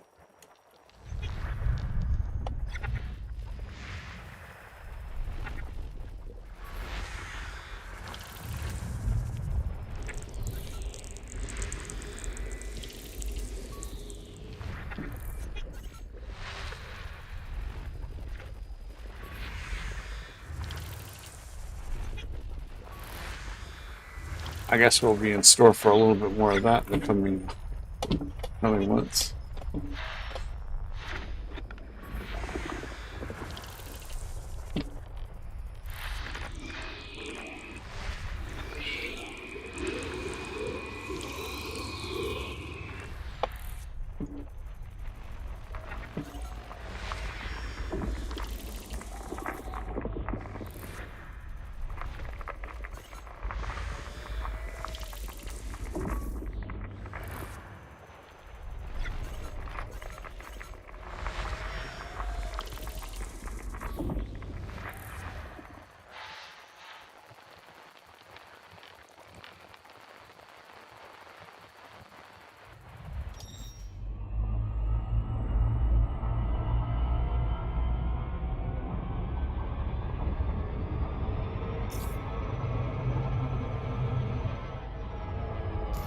The only hope for mankind.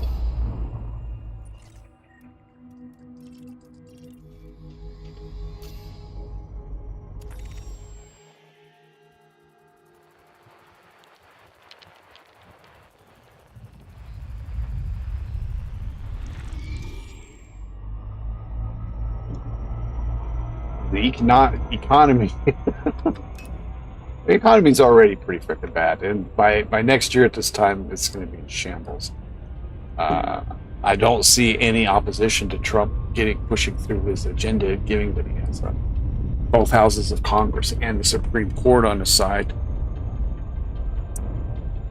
His policy is just nuts. I mean, he's basically going to do away with taxation. He's gonna arrest. This is what he says. He's going to put everything on tariffs. Literally, I mean, there's nothing that's made in any one country anymore. Everything is made everywhere. Yeah. I mean, even the final assembly of a product, anywhere in the world is taking things from everywhere else in the world. So, I mean, we're talking massive. I mean, inflation is bad now, but if his policies are actually implemented in another year, it's just going to be horrendous. And that's just one thing. You got the fact that they're getting ready to put RFK in charge of the health of the nation. It's freaking loon. We'll go out and exercise and everything will be okay. And they're going to gut one thing after another. The Democrats are taking part of this. They support this all wholeheartedly. The Democrats and the Republicans trade off being good cop, bad cop for years, and they keep pushing the same freaking agenda, which is basically turn everything up over to the super rich. Thing is right now they're over $36 trillion in debt. One out of every $7 spent by the United States government right now goes to service that debt. And once you get rid of taking out taxation and putting everything onto tariffs, that besides wrecking the economy even more, it's going to cause that debt to expand exponentially. And already, not just the BRICS country are pulling out of using the dollar, but European countries are increasingly trying to trade in other currencies because everybody's worried about, well, we might be the next Iran, we might be the next Russia, we might be the next North Korea. that the United States tries to sanction and basically confiscate all of our money. So the moving away from using the dollar as the world's reserve currency is going to rapidly increase the amount of money that's going to be required to go to service the debt. And the fact that they won't be able to keep printing it to do that is going to cause untold numbers of crises. Okay, okay, so we've done this. All right, so let's go back to the other one.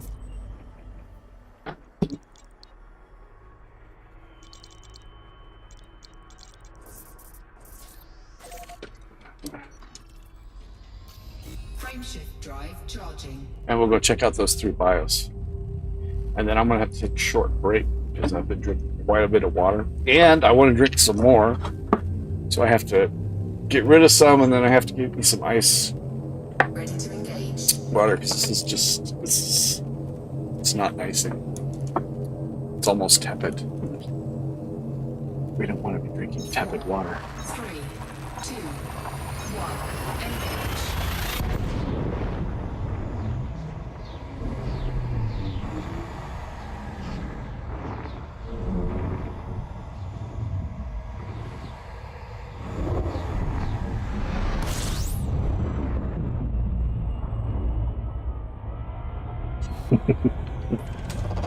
Fuel scooping. Fuel scooping complete. Oh, well.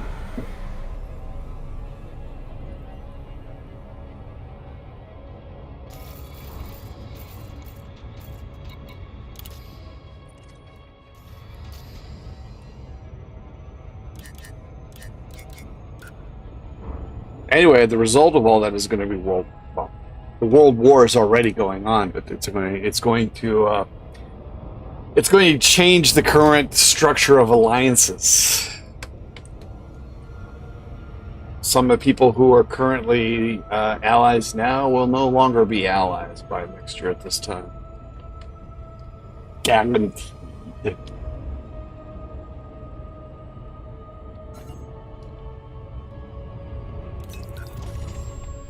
And the war will. Oh, crap. All right. Well, I guess I went somewhere else. All right. We're not going to screw it. I'm just going to somewhere else. Warning. Frameshift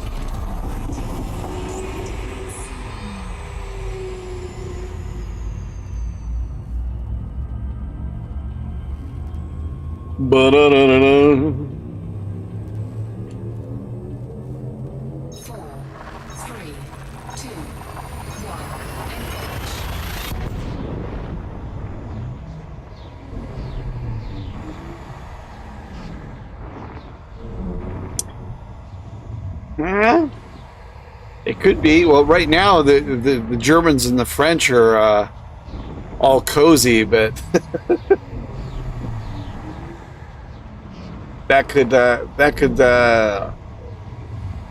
they could wind up splitting up overnight. Right now, I mean, we're allies with the or I want to say we. It's not me. Fuel scooping.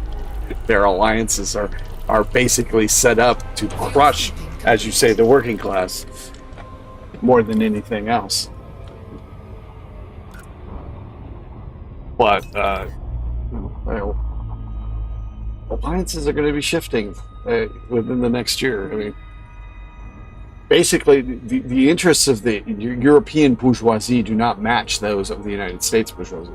The interests of the Australian bourgeoisie also do not match those of the American bourgeoisie. They also do not match. They all have antagonisms with each other.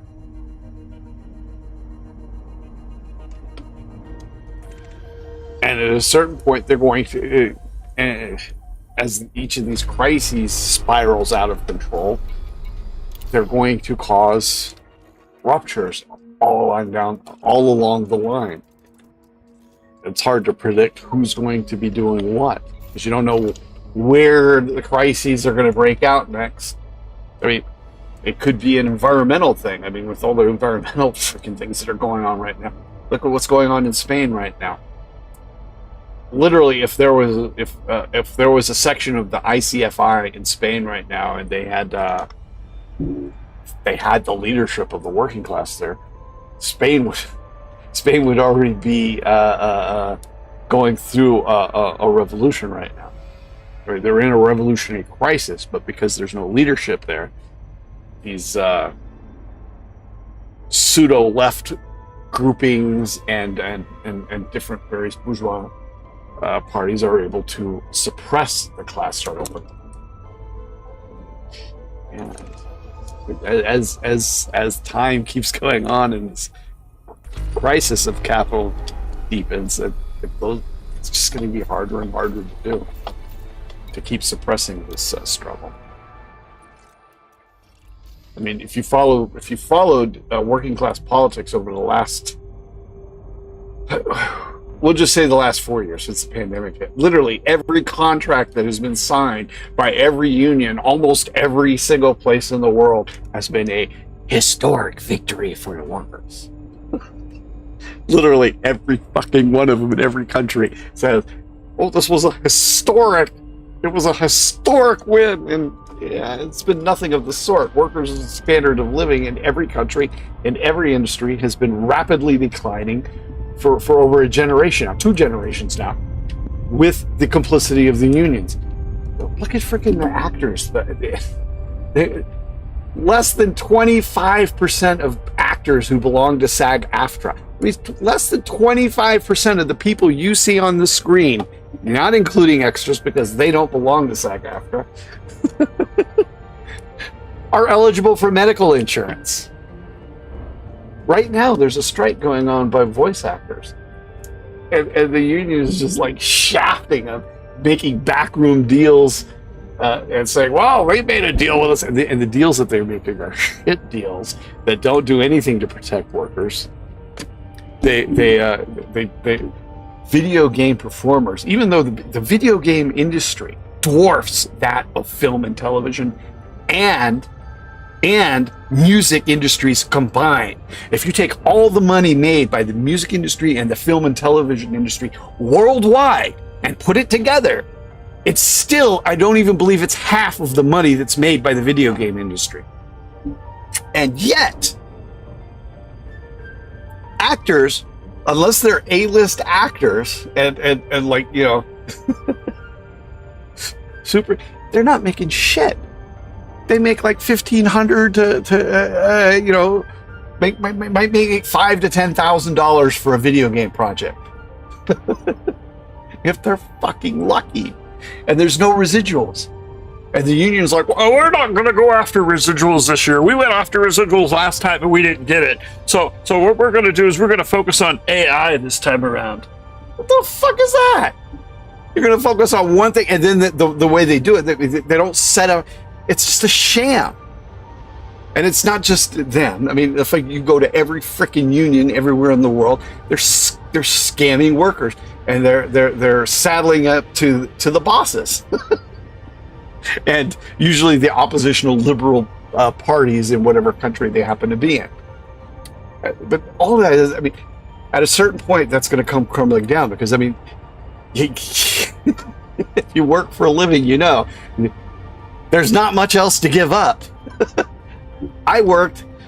I had shoulder issue. I had to get surgery on my shoulder. I had medical insurance. My job that I had was I was in the median of American income earners with my job. I had one child, and I had medical insurance, and I could not afford to get surgery on my shoulder. One, because I couldn't afford to take off work, but two, because I just couldn't afford the cost with the medical insurance. It was going to cost me still around $4,000. I don't have that laying around. Still don't have that laying around. But and that's me being in the median of American income earners. Okay, that means half of all people make more and half of all make less. And plus, I was about right in the average too. So And I was always, while I was working until I sold my house, I was always in a precarious. My income situation was precarious. Overdrawn at my bank literally every freaking paycheck, and I wasn't living like a king. Yeah, I can show you pictures of my cars. And actually, you could look at some of my videos because I was still working when I started doing the videos. Yeah, I was like, I didn't live like a king. I didn't go out. I couldn't really afford to date. So when I dated, it was like it was a big thing because I couldn't afford to do it. But go out like maybe once or twice a month. Yeah. So, and like I said, and I was in the average. So what about all those people below that? And not just that. I live kind of like a stoic lifestyle. I don't go splurging and spending a lot of money and go on trips and blah, blah, blah, blah. Other people do that. I mean, I know people who make less than me and sit there and buy cars that are like for $30,000, $40,000. What are you fucking doing? What are you doing? You got to be soccer. You got to be doing some of that somewhere because you ain't paying for that with your salaries. Anyway, but at a certain point, it's going to come to a head. There's just so long you can suppress that struggle. I mean, at a certain point, people can't take it anymore. They've already passed working like 2 jobs.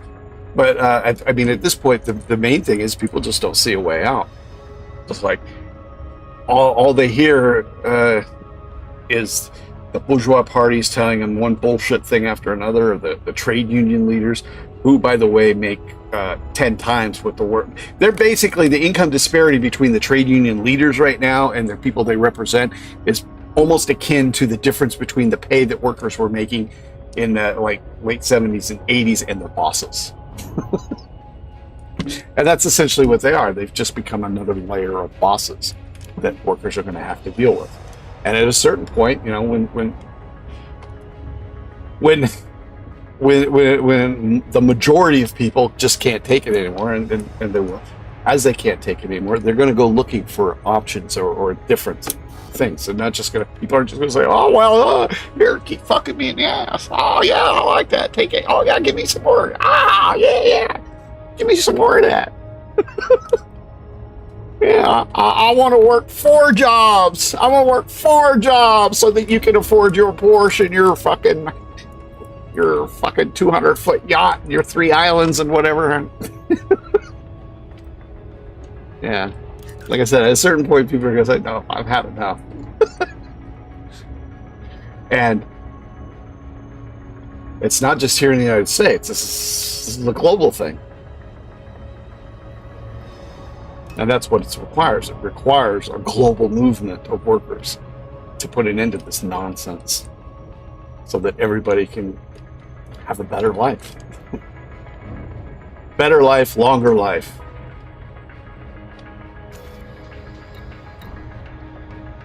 And I had some friends of mine who were like gamers, and they're like, well, I don't care. All I care about, as long as I play my game,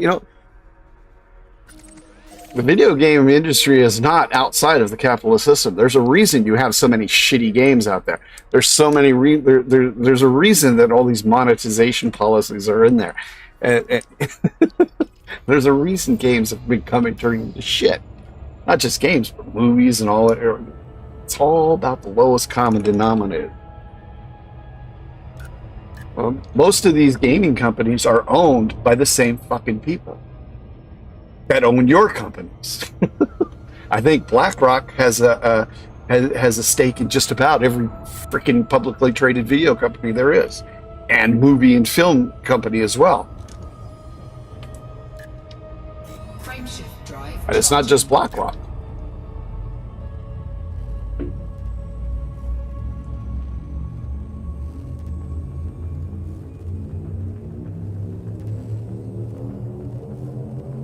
Ready to engage. Yeah. 4, 3, 2, 1. Engage. Obsidian put out another video, I think it was like last week. He was like, Well, maybe they're going to do it now. Maybe they're going to put them ship interiors in now. Maybe they're going to announce it next year. Maybe they will. Maybe. Oh my God. Ship interiors. Oh my God. Oh my God.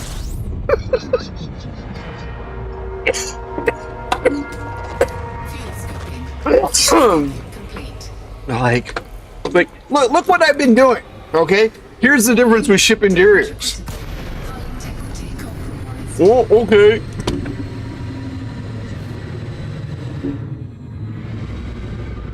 Wow. Okay, that's on the smaller ships.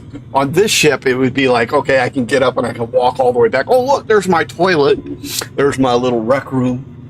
Oh, look, I have a pool table. So instead of playing, Lindsay, instead of playing Elite, let me play the arcade in my ship. Yeah, I can play some stupid little fucking games like Pool or Space Invaders or something. Yeah. Let me do that. Oh, look, there's my bed. Ooh. This game sucks. It ain't got no interior. I can't walk around. I can't do it. I don't want to play it no more. Jackasses.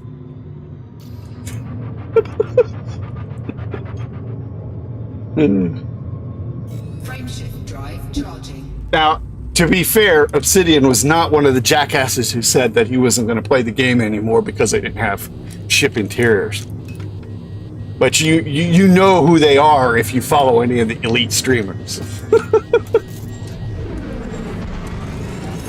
And some are like, well, I'm only going to play Star Citizen from now on. That's all I'm going to do. Oh, and then they get on there, it's all janky as hell. And they lose half of their, there's like some really big channels that pulled that shit. And they're like, wow, 6 months. Oh, come on. Then like 6 months later, they're like back, creeping back into the Elite forums and putting out an Elite video every now and then.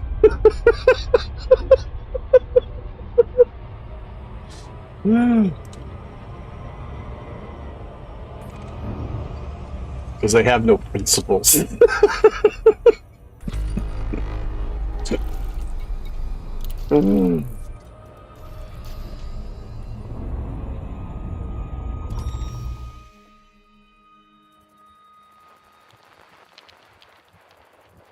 But then you know what? Some people, that's the only reason they subscribe to a channel is so they can hear somebody bitch about something.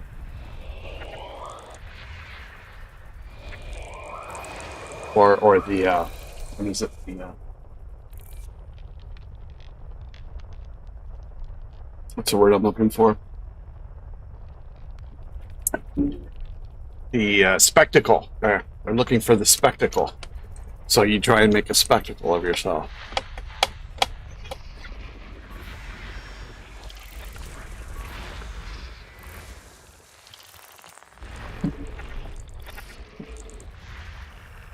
And then they did those like, whoa, Elite Dangerous is dead! That's a plug for my video on the death of Elite Dangerous is, whatever. I did 2 of them on that. And one of them is like my still my third biggest video.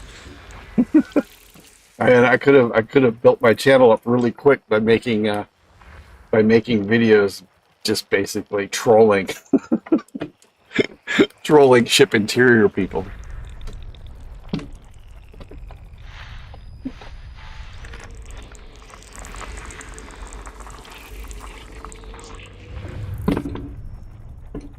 Because they like to troll back. I think one of those is still, I got the most comments of all the videos I've ever made, is the one on news of the death of Elite Dangerous is premature or something.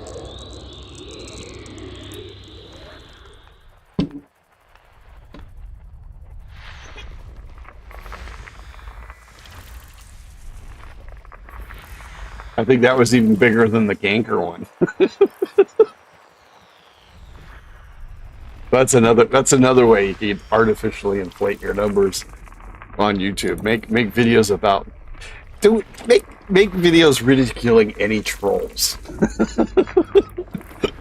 and they'll sit there and they'll try and troll you, which will boost your videos.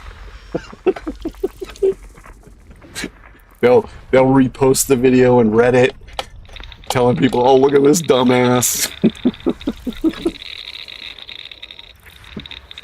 They'll post comments, "Oh, you're a son of a bitch, and you don't know what you're talking about." Blah blah blah blah. All of which will boost you in the algorithm. And there are people who purposely do that. I just don't. I mean, I fight over really important things already a lot. So I don't really feel like spending my time on here fighting over stupid things.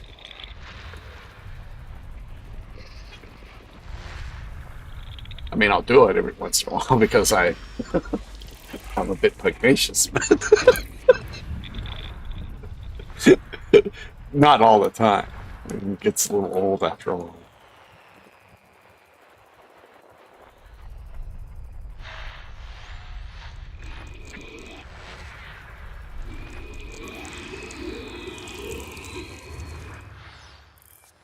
I gotta. Well, let's finish scoping this system out. I gotta take a short break. I didn't put my Depends on.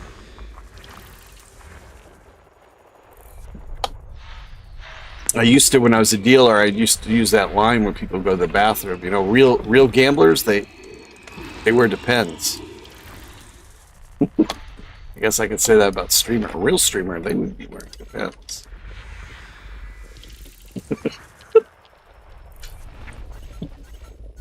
And while that was, I would say that as a joke, it's not really a joke. You would be surprised at how many gamblers will sit there and they won't move from their seat when they're winning. Actually, some of them won't move when they're losing because they're expecting that win to come. So, yeah, there's been a number of scatological and urinary references in my my career in the casino. Some of them not. Okay, so one of them was my ex-wife. She worked at the Gold Coast in the 90s, and she was dealing baccarat, mini baccarat, and on the table next to her, I got up. And if you know the mini baccarat tables are they're not like a regular blackjack table that might come up to here. Mini baccarat table comes up to about like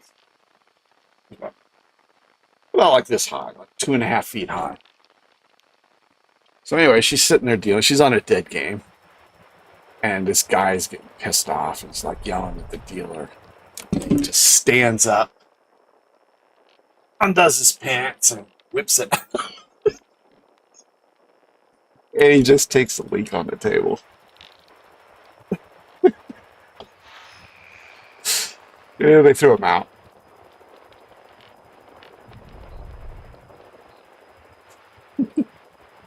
But that was like actually the first time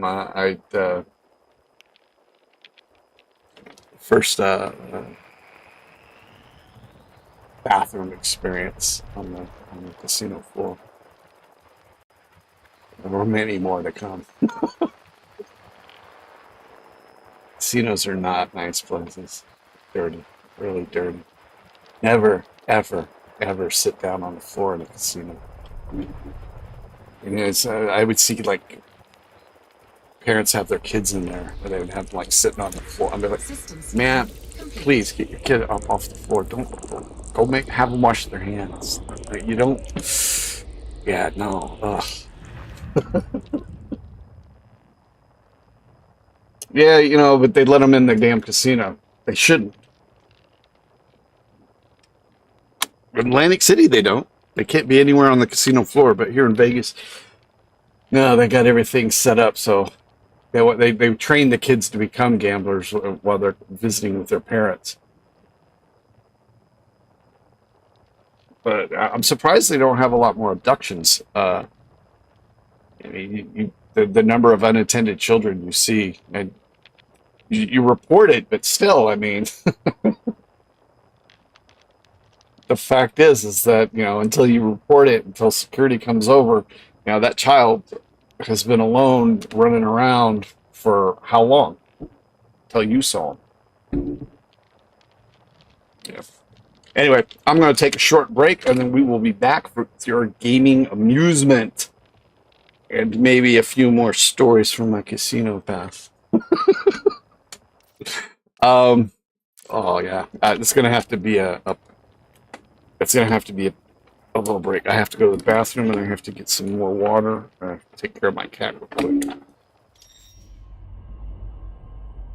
Let's see if we can. Come on. There we go.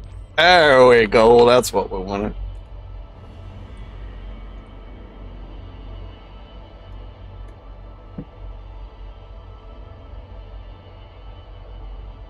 All right. On that note, I will return shortly. If you haven't subscribed to the channel, please subscribe and give us a thumbs up. And let us know in the comments what you think. And we will return momentarily.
All right, we have returned. Got me a couple of butter cookies.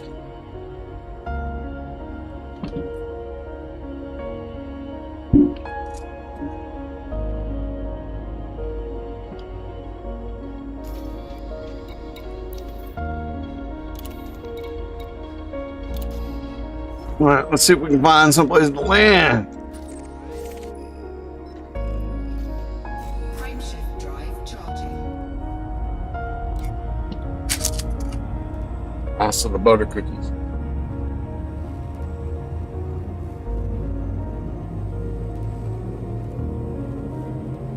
Ready to engage. 4, 3, 2, 1. Engage.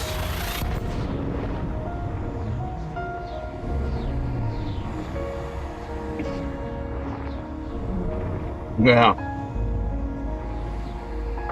I have never. I was dealer from 1994. I didn't. I worked as a. After about like 2001, I worked as a dual rate, which means I was a pit boss and a dealer.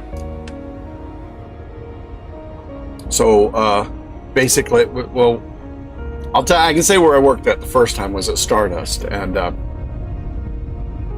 there, what they would like to do is if you worked whichever one you worked the most, dealer or foreperson is what you got paid. So if you worked 4 hours and 5 minutes as a dealer and 3 hours and 55 minutes as a boss, you'd get paid 8 hours of dealer pay and you get 8 hours of tips. All dealers, with very few exceptions, since I've been in town, there's usually like 1 or 2 places that'll let you keep your own. But most of them, they make you split your tips because they know it lowers the overall tipping rate. You get all the benefit, you get all the negative things of collectivization and all of the negative aspects and none of the positive aspects. There we go. But yeah, in all the years that I was a dealer, I never made a score. The most I made in a one day's work was like almost $400, but that was like with 4 hours of overtime and it was on a holiday. So it was like one of the best nights supposed to be of the year, and even with 4 hours of overtime, and yeah. Although one night I was dealing, this is at the Stardust. There was like this. They had the July 4th massacre that happened in like '98 with the after the Asian financial crisis. And they basically got rid of our entire, all of the part-timers and half of the people on swing shift. And I was like right at the cusp. And I had to go to swing shift for like 8 months. Anyway, right at the end there, I was working the shift 9 to 5 shift, 9 at night to 5 in the morning. And they came and picked up I was dealing the last hour. They came and picked up the tips at 4:30. Anyway, for the last hour, I was dealing to the stripper, and she really liked me, and she was toking me like crazy. It was on a Wednesday night, and I was off on Thursday. Anyway, I dropped over $25,000 from her in like, by the time I left, I dropped over $25,000. They picked it up, though. Actually, yeah, like 4:30, okay, because I had the EO, that's what it was. So they came and picked up the tokes at 4:30. I left at 4:40. I had made over $25,000 dollars in tokes from her. Oh yeah, and because they came and they didn't pick it up off of the table. They came while I was. That's what it was. They came while I was on the table, and they wouldn't pick up the tokes. I'm like, drop this. No, we can't drop it until you get off the table. I'm like, no, you're gonna fucking drop it. Oh, no. So they didn't, and so I didn't get a piece of it because I was off the next day. So literally the next day, everybody started off at the beginning of the day with $150 because of the money that I dropped the night before. So after that, I told them, I was like, no, I'm going back to day shift. I'm not fucking working this 5 o'clock. No, fuck that. whole fucking shit. So I literally did like the next 2 days later, I was back on day shift. I was like, yeah. They wound up making that day, I think,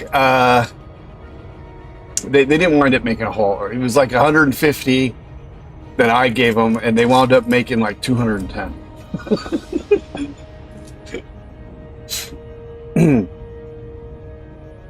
Yeah.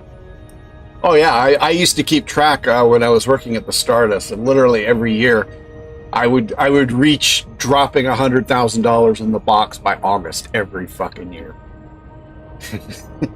And when I was at the Stardust, I never made more than 42,000 in a year. So, and I worked there from 2000 or from 1994 to 2000 until like a week or two before it shut down. Yeah, and at the last place I was at, they had a dude that came in, and he was I was working on the floor though, or no, I was dealing.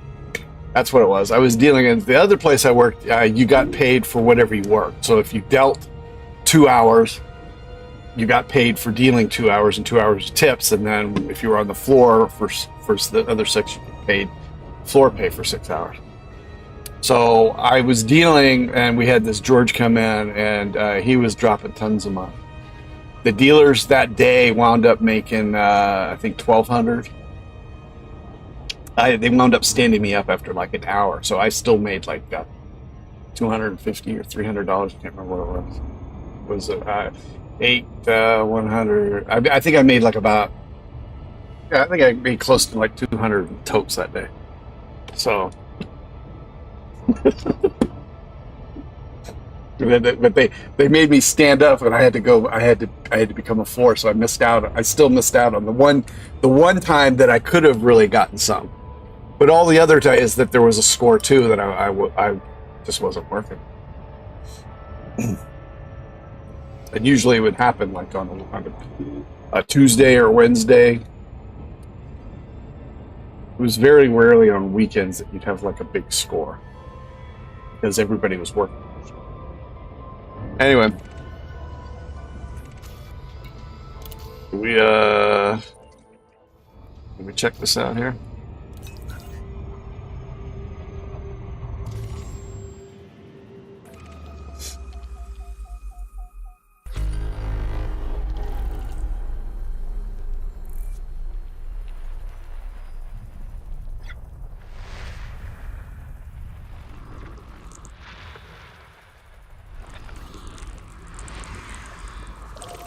Right off the bat. Quite a few water worlds today. Not a lot of biosignals, though. I think that makes our 3rd or 4th water world.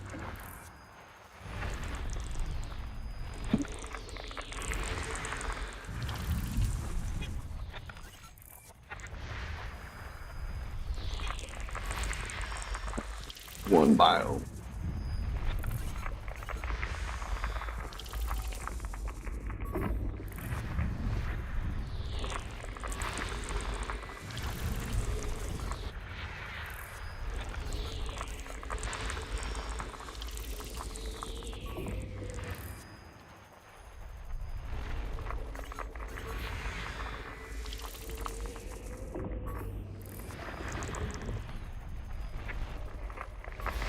System scan complete.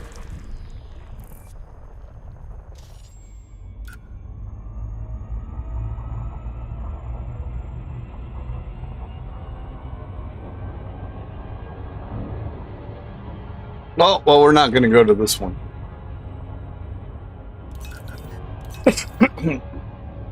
I had a friend when I was first starting off as a dealer. She worked in she was an English, and she'd worked in a couple of different places besides the U.S. She was did a lot of on the cruise ships. That's always like. That's one of the better jobs if you're like a single person, or if you're married to somebody and you don't have kids and you're both working as dealers. The cruise ships are a really good job. But she's like, and I heard later on too, the worst place to work as a croupier is in England. It's like it's the worst. It's the worst job to have in the casino. I think the porters in the casinos in England get paid more than the dealers, and I believe there's no tipping, or at least there used to not be. And one of the best places to work as a dealer in the world, surprise, surprise, besides like the really high-end casinos, and working in the actually because you have to split it so much. I mean, Amsterdam, in the Netherlands, the casino is there's only a casino. I can't remember what the story is. Is it the casinos are illegal, or is there only one, and it's in the airport? I can't remember, but the deal is they let you they let you hold your payout until you get your toke. So like you're getting ready to push out that roulette win. You hold it in front of you until they throw you a tip, and then you push it out. You can't do that anywhere else in the world. You probably can't do that anymore there. But that was in like the early 90s. And then I had another friend. He worked in another English guy. He worked on the South African Gold Coast, and he said he got robbed at gunpoint on the table.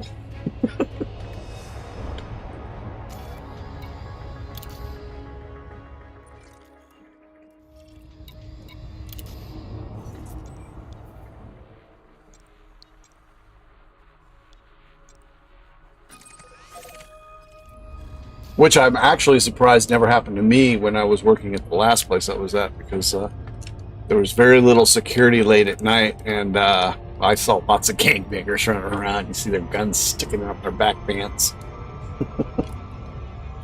All it takes is for one nutter to be high on something and like pulls a gun out like, motherfucker. I'm really surprised that never happened while I was in the force. I was in a casino twice when there was shooting, but it wasn't. It was like more. Both cases were arguments between customers. One was one I know about. It was at the Stardust. The guy was like they were both poker skids, and lent the guy the money, and the guy didn't want to give it back, and then he just shot him. And when I heard it, it sounded like a machine gun. But it was the Stardust had the high ceiling in the sports book, and so the shot. I guess he only fired one or two shots, but they wound up echoing, so it sounded like. 4,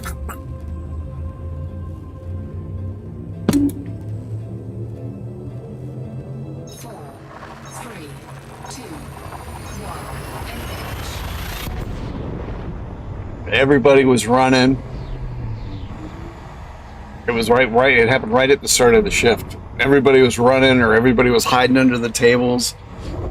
I was like, what the fuck is going on? There was one dude.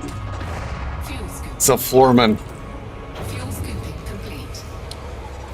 He was just like sitting there the same. It's like, I'm like, hey dude, do you hear like gunshots? It's like, yeah. It's like, well, he's not shooting at me.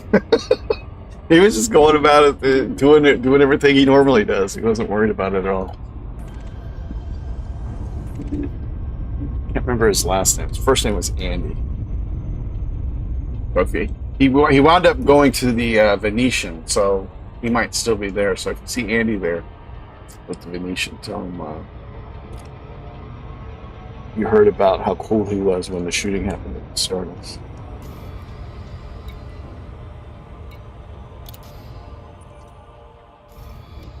Did I do it?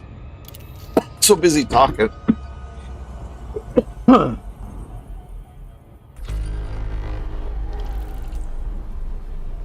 don't care. There was a theft at the Venetian a few years back. I think it's been about like 10 years now. Let me. Damn it! Stop! Okay. So, and basically what happened was a guy came in He was wearing like those blue shirts with the little tag here, and he had like a workman's belt. He had like a carpenter's belt on. Anyway, he goes into the high limit Bach room. This is like I think 3 or 4 in the morning or something like that. But nobody was in there. It was all closed down. They had the covers on the table. He goes in there, cool as could be, lifts up the thing, jams out the racks. He takes like 2 or 3 of them, puts them under his arm, and he walks out. He just fucking walks out. It's like carrying him under his arm, just walking through the casino, and he just walks out with it. Nobody freaking stopped him. But he wound up getting caught because he was a dumbass. Because the chips, I think the chips over like 10,000 or yeah, I think the chips over 10,000 have a chip in them. So, so they know where all of those are. And he wound up trying to cash them in like a week later. Instead of just getting rid of all of those super high denomination chips with the chips in them. and then just coming in and cashing out like once in a while, cashing out, the $5,000 and less chips, which there still would have been like probably a couple of $100,000 in those racks. So he probably still would have made a couple of $100,000. I mean, he was looking at millions, but yeah, there's no way you're going to be able to exchange all those chips. You might be able to get rid. You might have been able, if you would have waited until like Super Bowl or New Year's and then Super Bowl, when everything is swamped. He might have been able to get in there and exchange some of those chips, but not during normal times.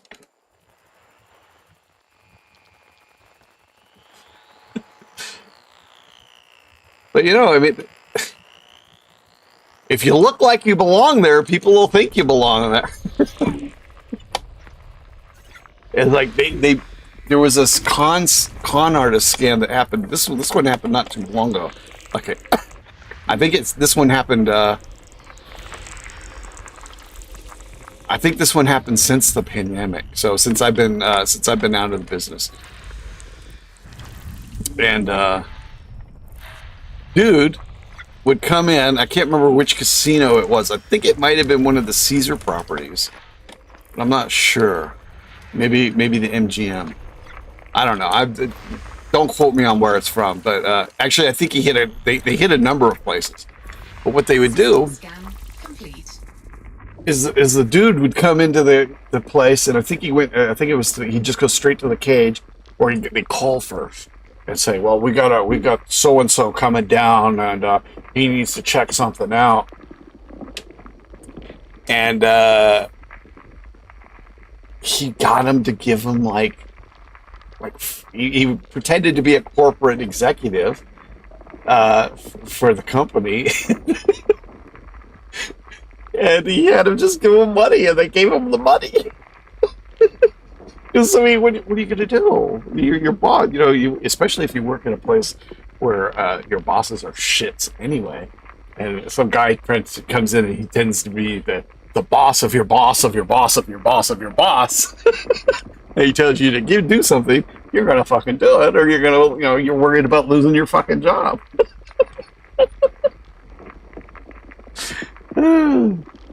So, yeah, it's not that simple though. You there's a definite there's a definite class structure to American society that while people may not be consciously aware of it, they're definitely subconsciously aware of it. at least those who aren't drunk while they're at work.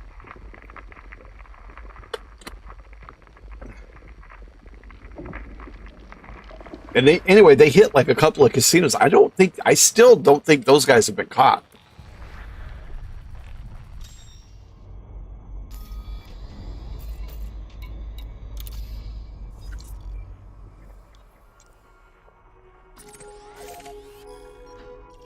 I remember one hit the one of the MGM properties about 10 or 15 years ago. I think he was a judge's son,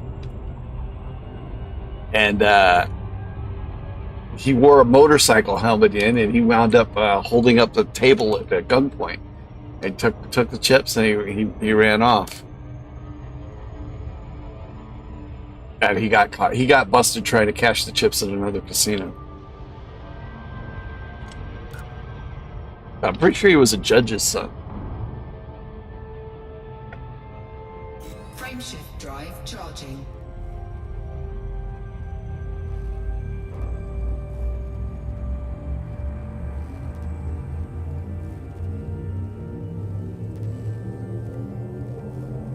Four, three, two, one, engage.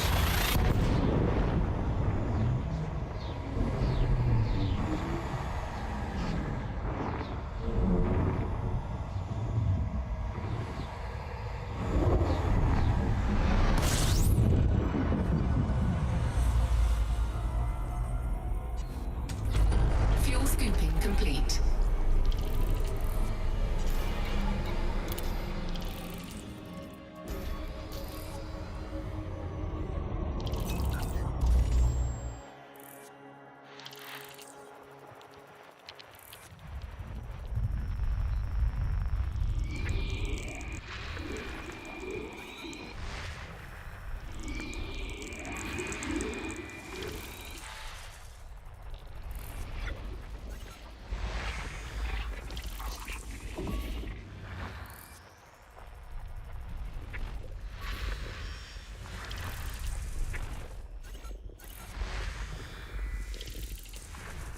Man, come on!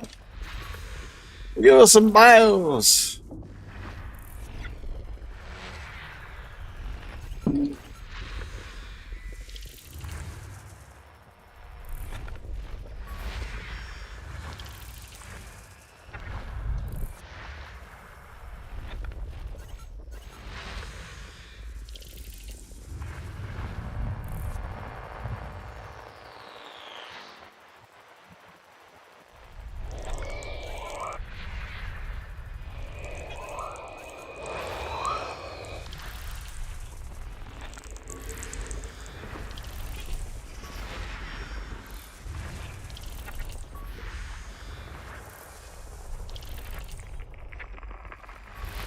System scan complete.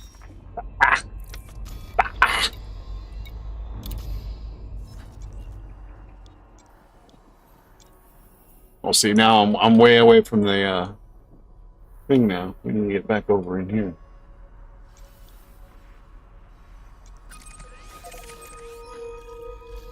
Frameshift drive charging.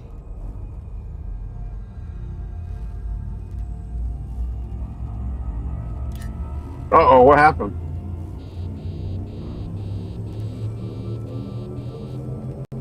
Ready to engage. 4, 3, 2. Did my stream go out for a minute or something?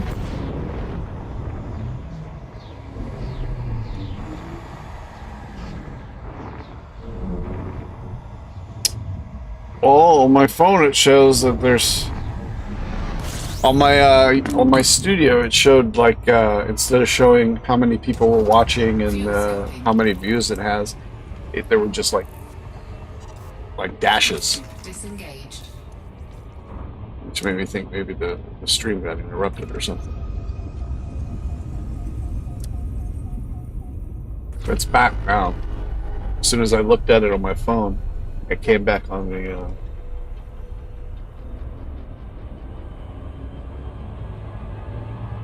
it came back on the OBS. All right, what do we got here? Well,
1 second. I have to take this. I'll be right back.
All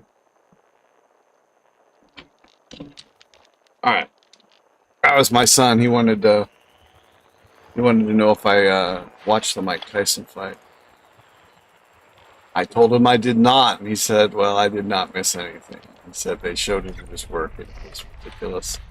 He said he thought it might have been choreographed. It was so bad.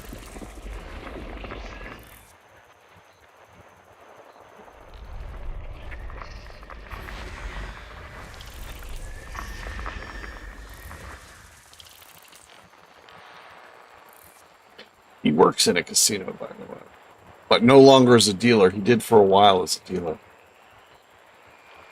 Now he works in a restaurant. He makes twice as much money. Nowhere near as much hassle. All right, well, we're missing it somewhere.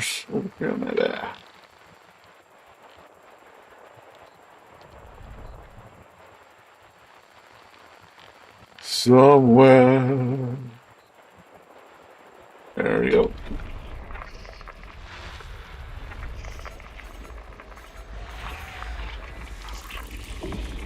Neon, one or none.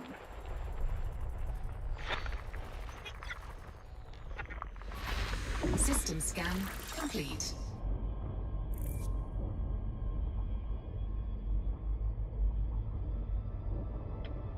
Frameshift drive charging. Oh, is that far away from the... Ugh. Big dummy. That's what happens when you're talking. Ready to engage. 4, 3, 2, 1. I said, I used to be a big fight fan until the Tyson Holyfield fight, the one where he bit his ear off. That was pretty much the end. Well, actually, I quit watching. I was a big boxing fan until Lennox Lewis fight, where he fought somebody. I can't remember who. I want to say it was a South African dude, but I'm not positive. Anyway, he got the shit kicked out of him, and they handed the fight to him in a unanimous decision. They said he won every round, and literally he got his ass beat for every round. By the way, I met his fiance. She played at my table once when he was fighting in Vegas. Very hot.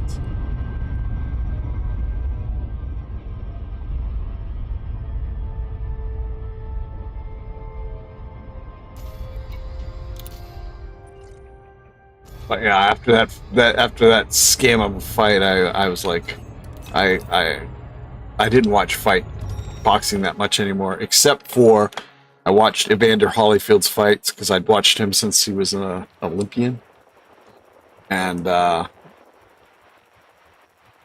occasionally a Tyson fight if somebody else had paid for it, or I was at a bar. Actually, the one where he bit off the ear, I was at a bar. I saw it at a bar.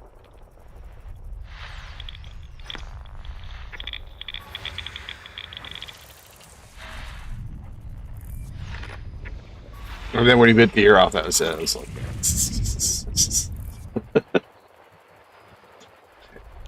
I mean, if it would be free, I might still watch it. But yeah, it was just like, it was just pathetic.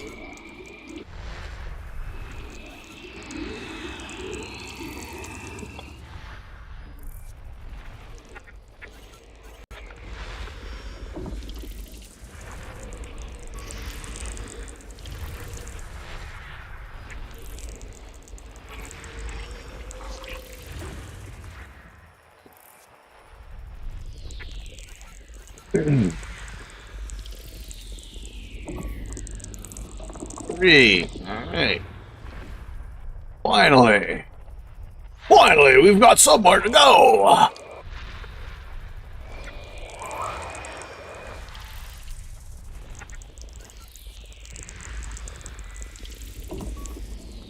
Four. AB4A.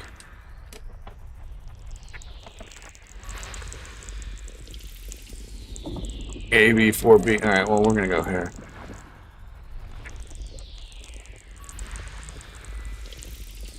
Or C.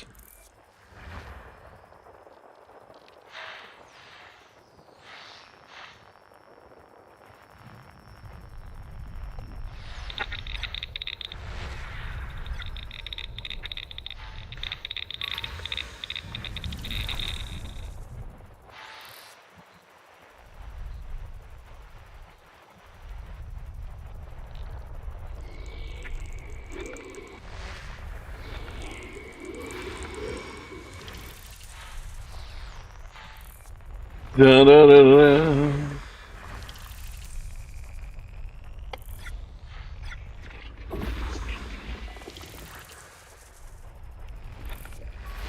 System scan complete.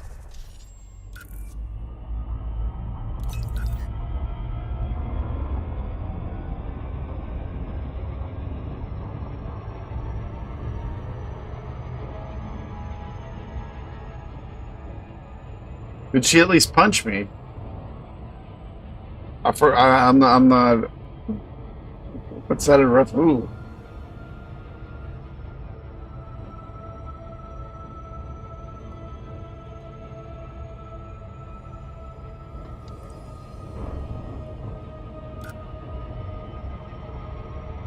Did who at least punch me? Warning, frameshift drive operating beyond safety limits.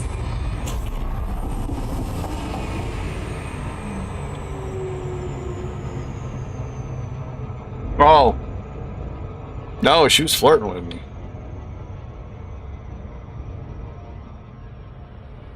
You know who else I had at my table?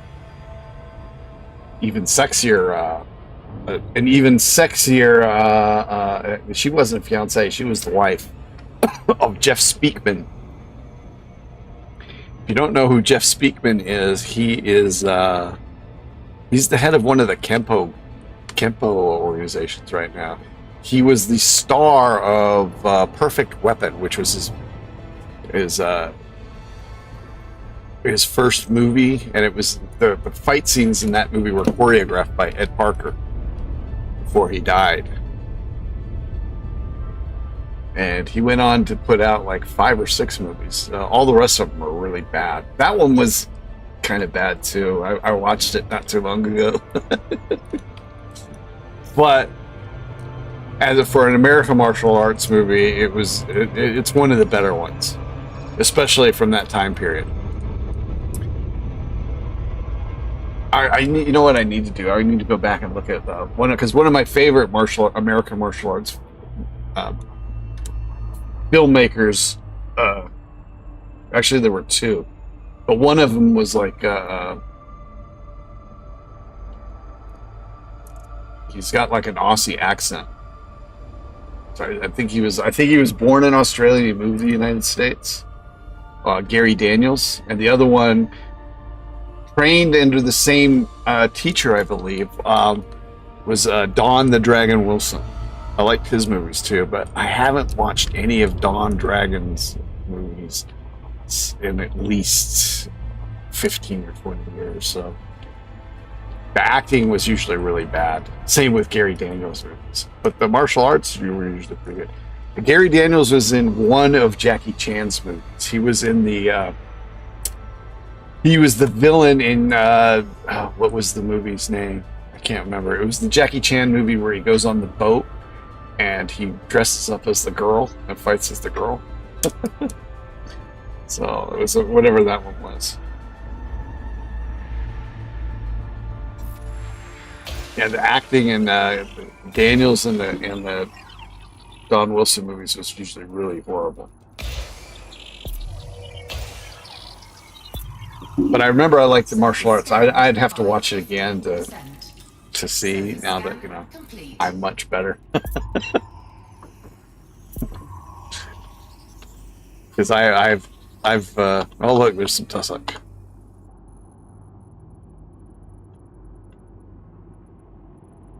Osseous is everywhere. Checks Osseous, okay. Because I've watched I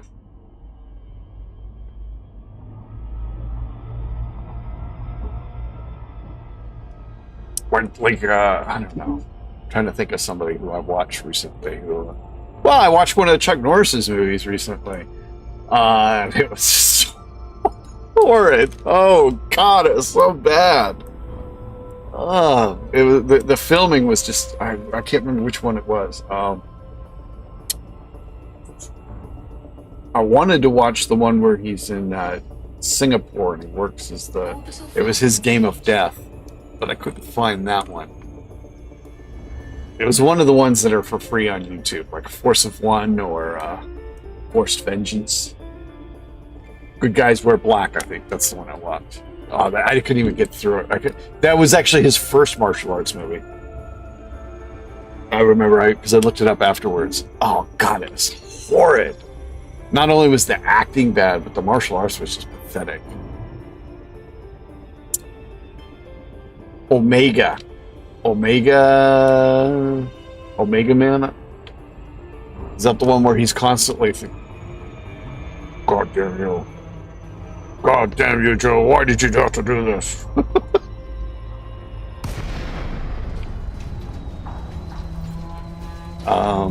David Carradine did some. So I've watched Circle of Iron again recently.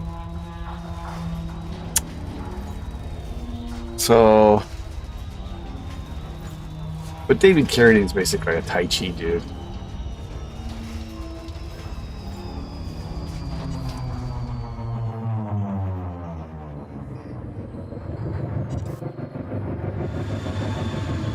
Oh, this looks pretty cool.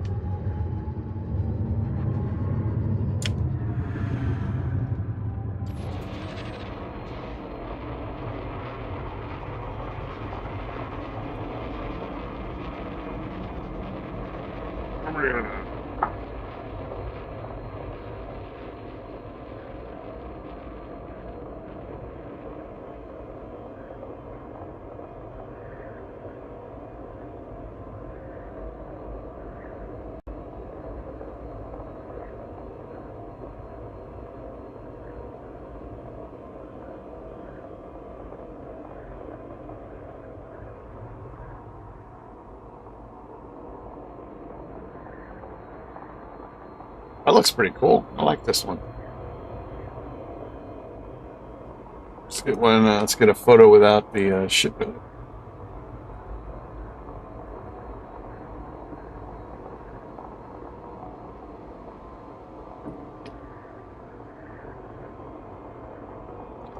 Alright then.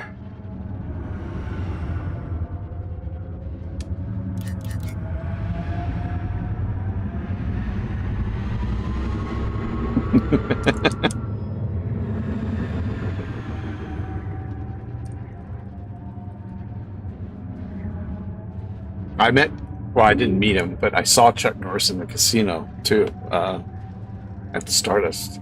He is a very short man. I always thought Chuck Norris was like a 6 foot tall dude. And yeah, he is not. I am a short guy. I'm like 5'8", and I towered over Chuck Norris, and he was wearing cowboy boots, high-heeled cowboy boots.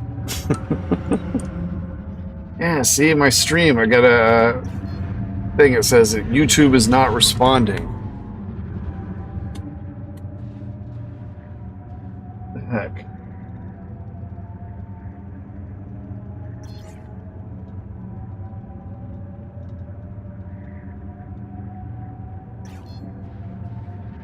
Let's land. That looks pretty cool. I really like that. That looks like a...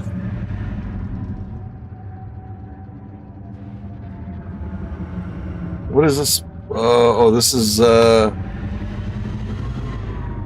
What is this supposed to be? Methane, huh? Oh my God, let's go.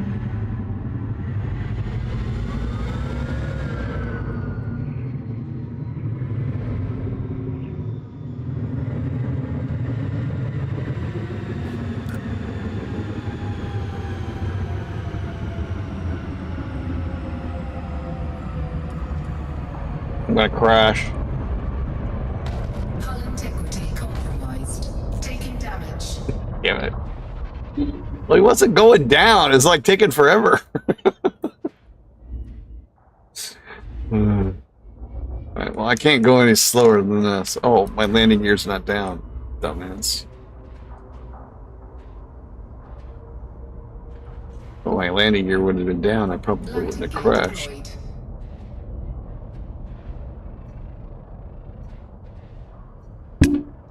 What the hell is this?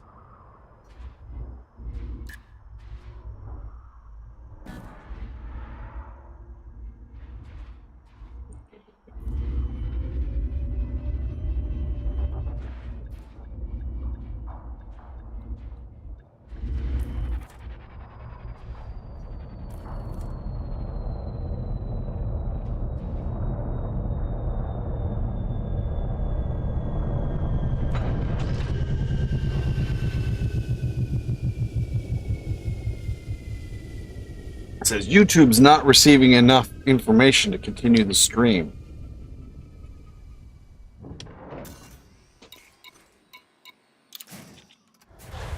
I don't know what kind of nonsense that is.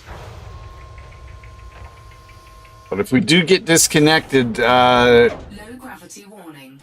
that'll be it.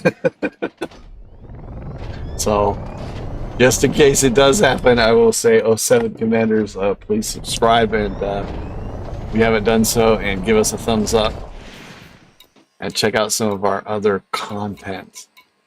Ship dismissed. Some of it that I've brought up already today. There we go, Tussock. Drive assist off.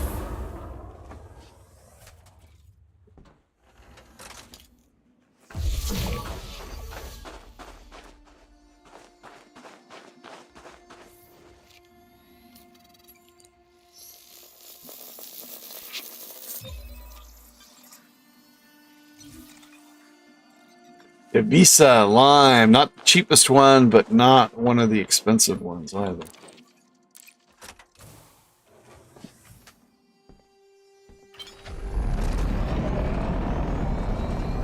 Look at that sky.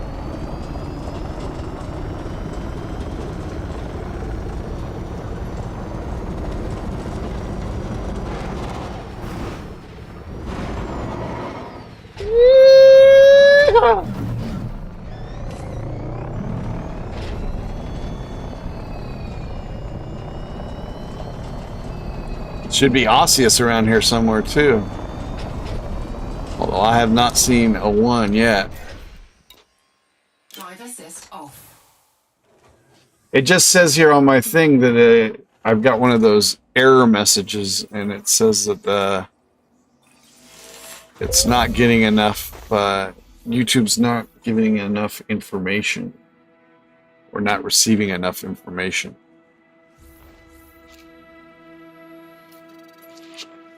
I used to get that at the beginning of the stream a lot. I used to have to mess with it until the stream would kick in.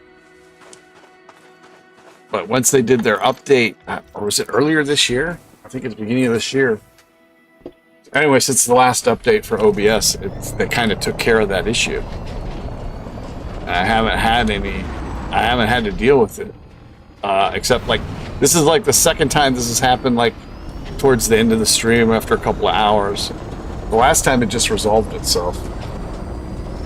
So maybe that's what it'll do again this time, hopefully. But if not, we're near the end of the stream anyway. We're going to do this planet and maybe the next system. Maybe 2 more, depending on how much what we find. And then head back to the carrier. It's getting late. Then I gotta go get me another snack before I go to bed. It's like 1:20 or something here. What time is it? Yeah, exactly 1:20. I haven't seen any Osseous. There's some tussock.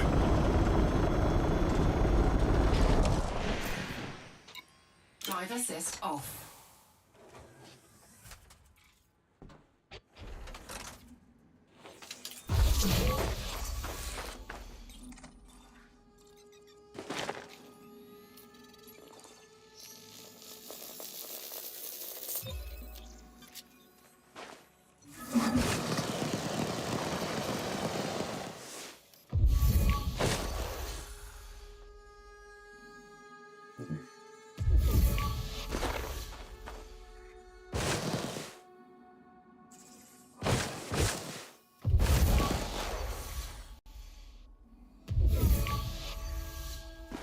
This is the kind of terrain that Osseous favors. Well, actually more like the stuff over here to the left.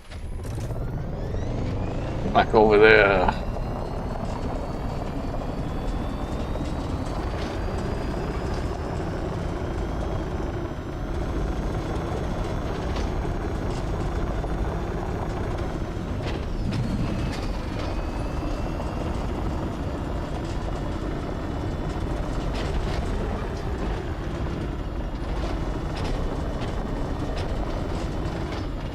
There we go. Drive assist off.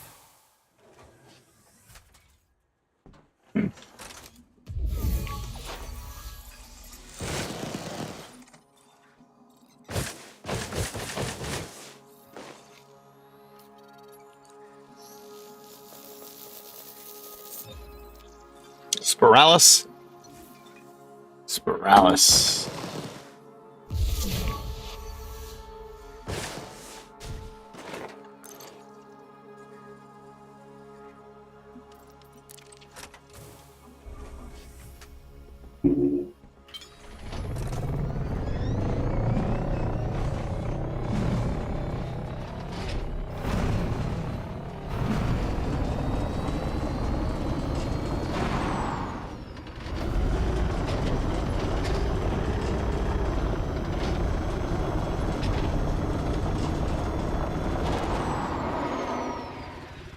Looks like some sitting up right up in there.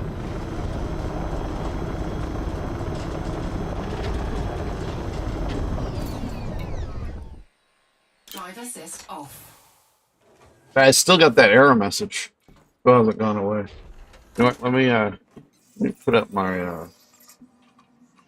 Actually, let me make sure I got this.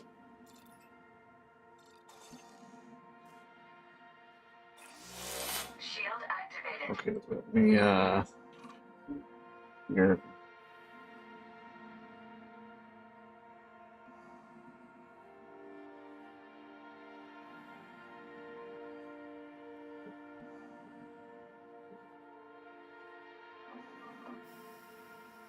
Oh, I put up the stats thing and the error thing went away. Drop frames, 0 drop frames. Total data output, 13.7 gigabytes. Recording, I've recorded 57.2. That was when I was flying above this planet, just there. Average time to render frames missed, 11 out of 71, 719,000. Skipped frames due to encoding errors, 4,000 out of 688,000. That's kind of big. That's probably when that thing was going on, huh? All right, we'll keep this. We'll keep this going down here. All right, let's get back to this. There we go. Not far enough away. Not far enough away. How can I not be far enough away? I've been practicing for a Mickey Mouse audition. Why can't I do that? I do that.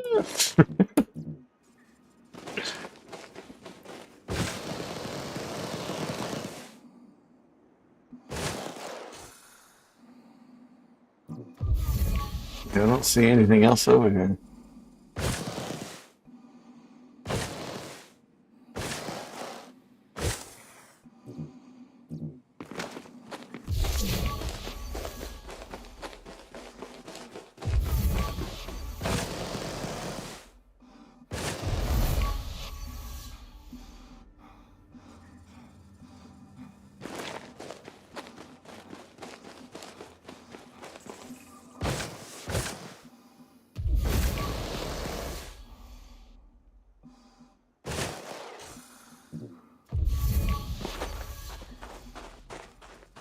I think there's one over here. Right there in front of me. Is it? Or is it just a shadow of the rocks? I think it's just a shadow. It's just a shadow. Oh, son of a beach. Oh, rotten son of a beach. Alright, let's run back to my car.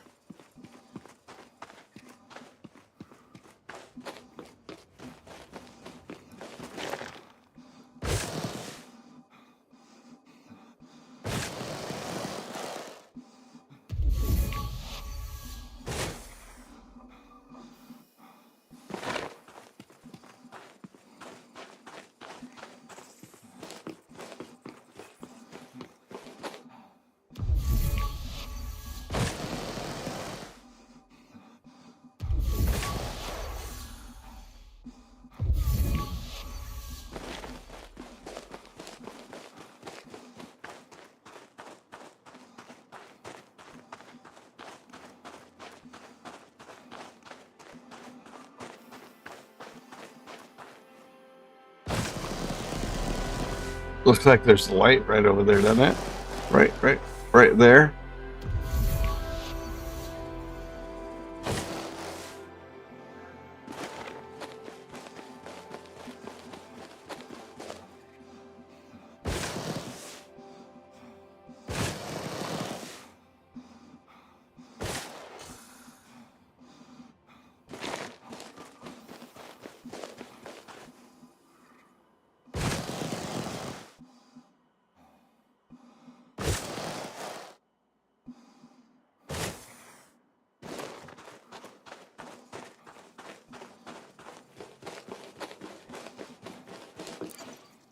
Well, that was a big waste of time.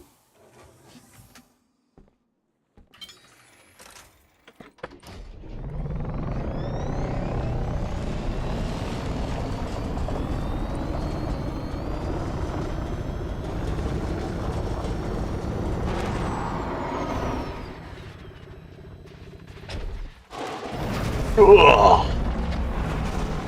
Thunkity thunk thunk thunk.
No Osseous do I see.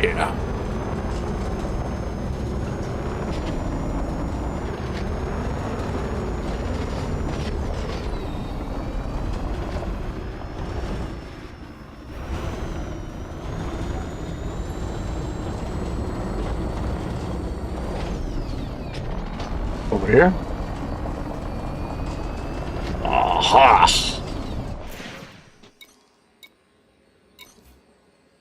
Osseous, I presume.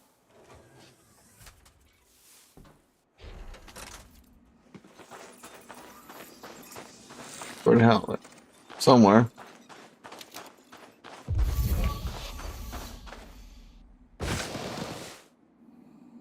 That one looks weird, huh?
Spa.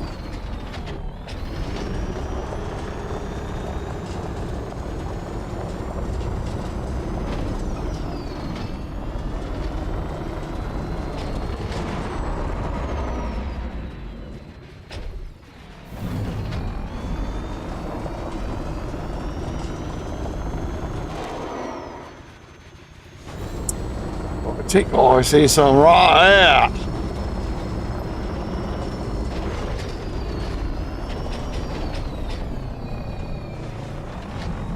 And is it? Drive assist off.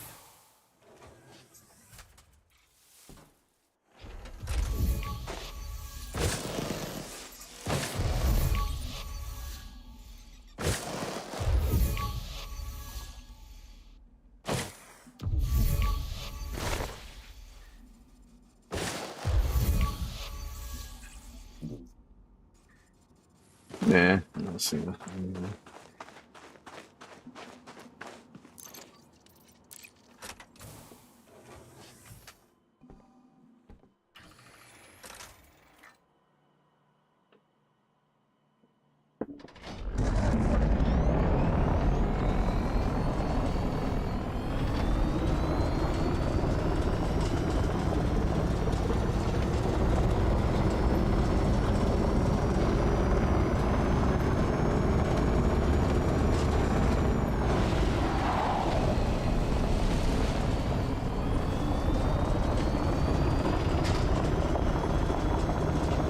Hussic's just like a banana peel.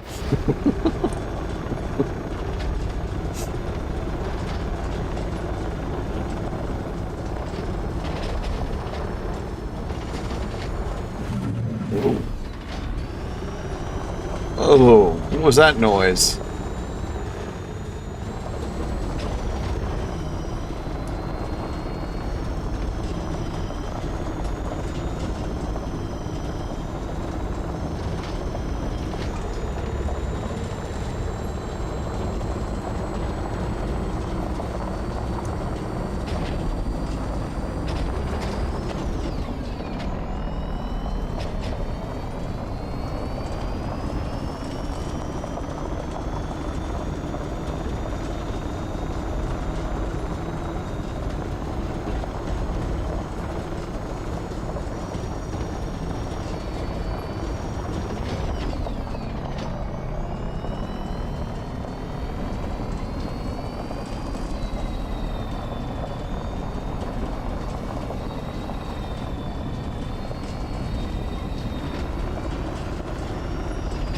Iseus the Driver Osseous. test off.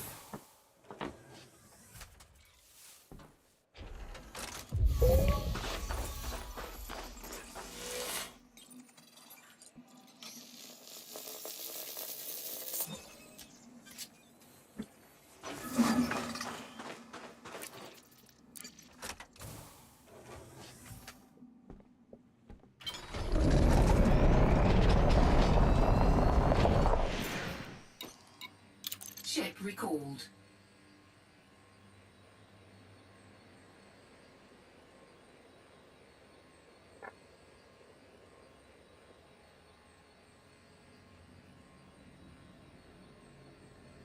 See that hand coming up there, coming at my head. Like, whoa, what the hell is that? Uh,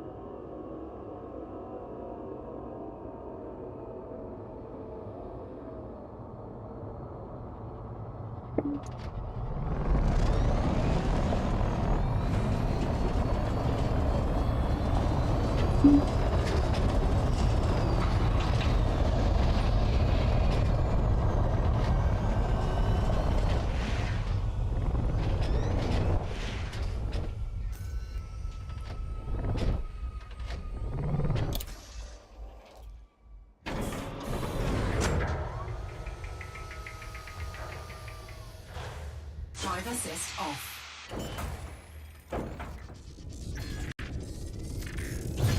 I just love that sky. I think that looks cool as shit. Landing gear retracted.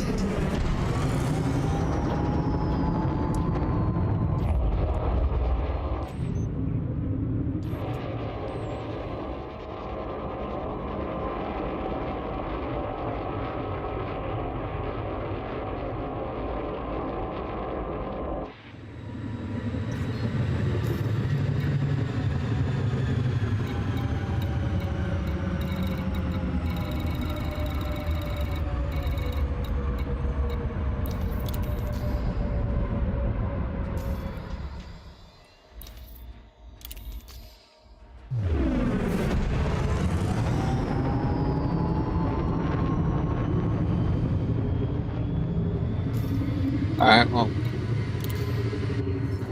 Those are just.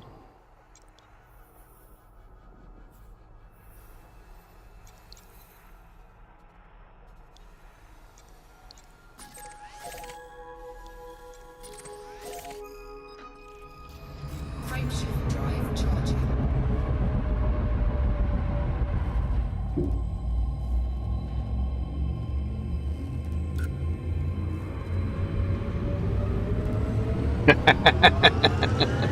Ready to engage.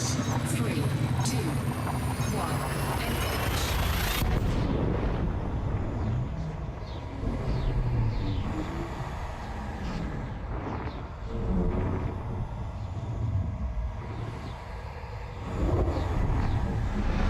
They have the fuel rats that come over here and help me, but no, I'm fine. Fuel scooping.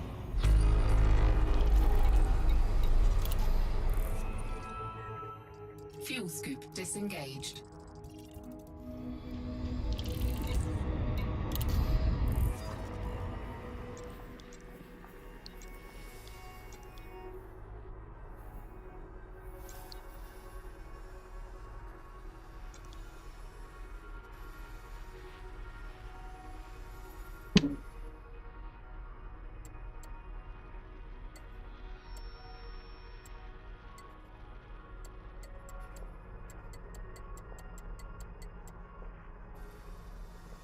It doesn't want to go down there.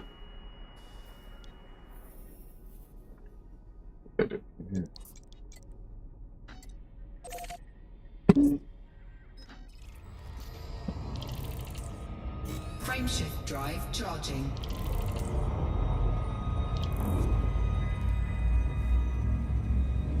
State Farm is bullshit. I had State Farm. Literally, every time, first thing comes out of their mouth whenever it goes, well, we don't cover that. Your policy doesn't cover that. And it was like, literally every month is like, I would get charged different. Right? Well, why am I in charge of? Well, like, yeah, you guys got a dartboard there. You throw it at there, and that's what you bill me, huh? Every month, fuckers.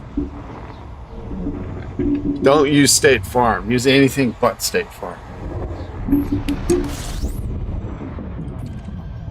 Fucking cheap ass bastards. Fuel scooping. They're not like they're like a bad neighbor. Fucking like, you know, sets fire to your fucking shit while you're not home. Shit.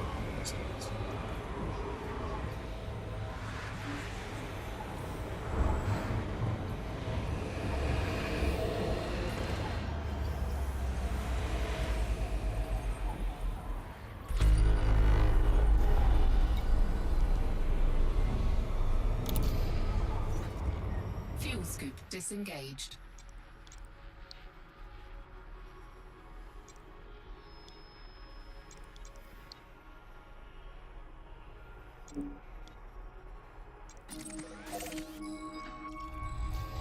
Frameshift drive charging. All right, we'll do 2 more jumps. We'll do this one and then the one back to the carrier.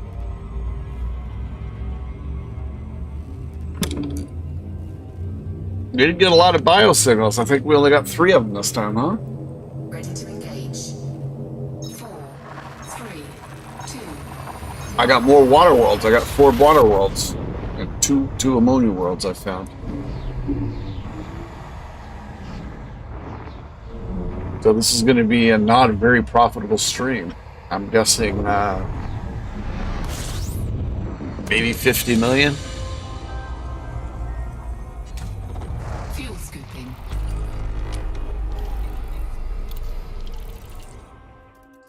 Fuel scoop disengaged.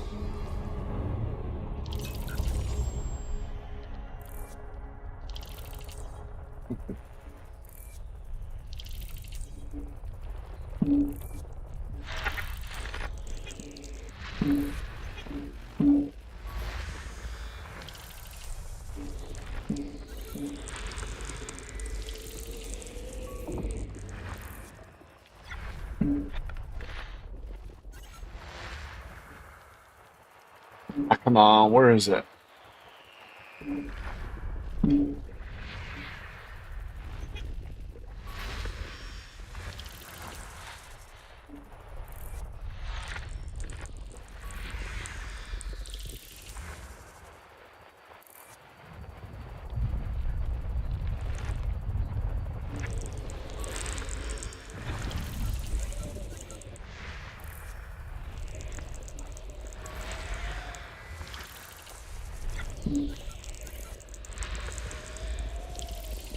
Oxygen. Ah, that would have been nice. I don't see too many with oxygen.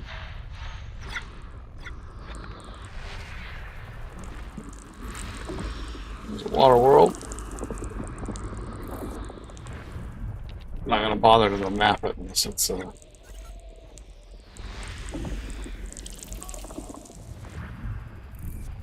really close.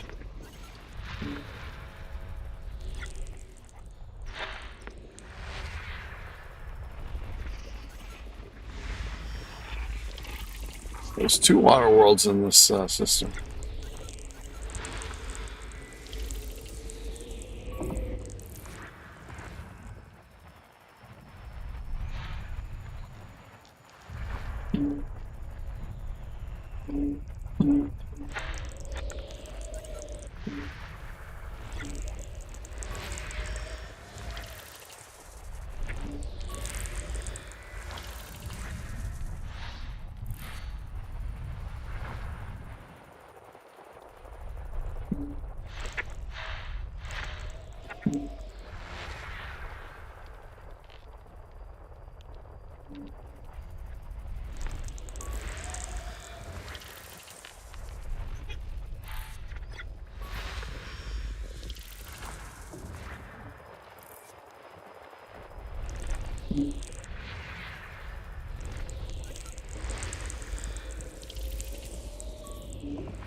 Now, CO2 planets are a dime a dozen.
System scan complete.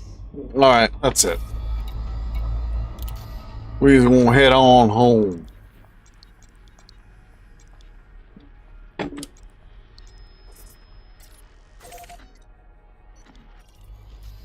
Frameshift drive charging.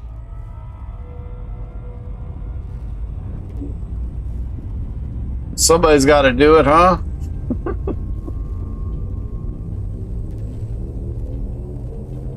4, 3, 2, 1. Engage.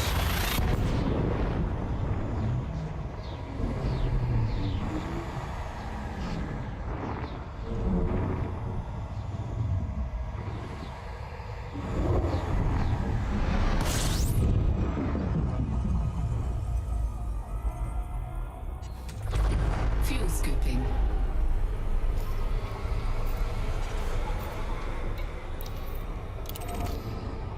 Fuel scoop disengaged.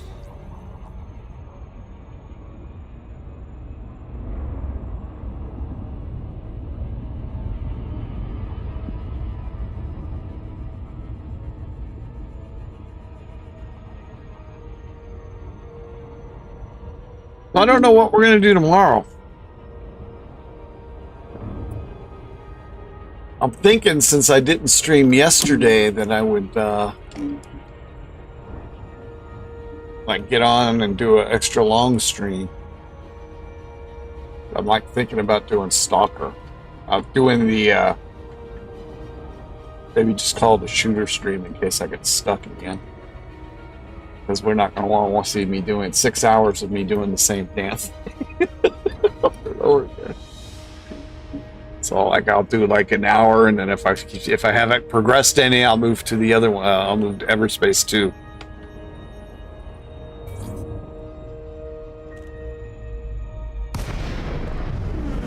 I haven't decided yet. That's a possibility. My editor may send my article back. I may have to work on that some more tomorrow. We'll see. If not, Access granted. Please follow standard maybe that is what we will do. It's like I get as far as I can because I'm really thinking about getting the Stalker 2 shortly after it releases. But I don't want to be like I am with Homeworld. Now I'm like halfway done with Homeworld 1 and halfway done with Homeworld 3. And I haven't even started Homeworld 2. Landing gear deployed.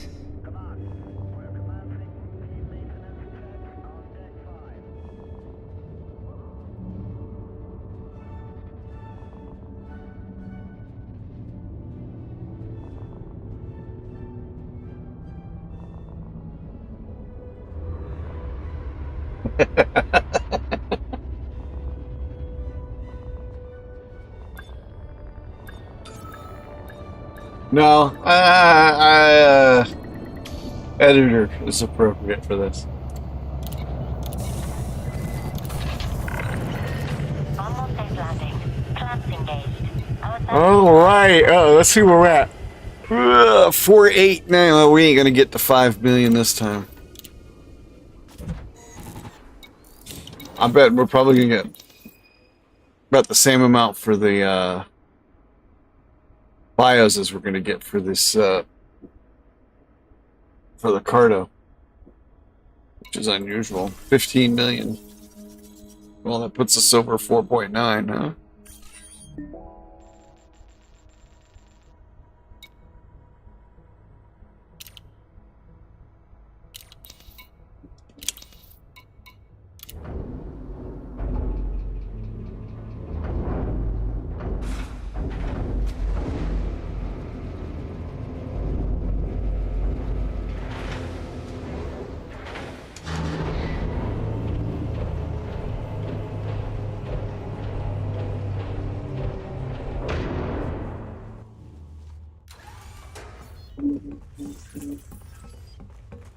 Ah, I can't go up the stairs! No gravity. Magnetic contact active.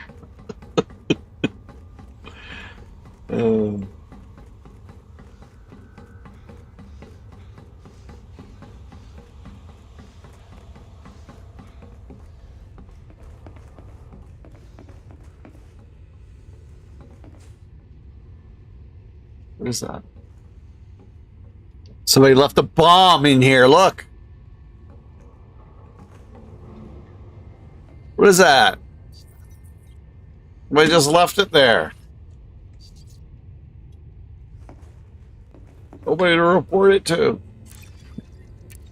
See something, say something.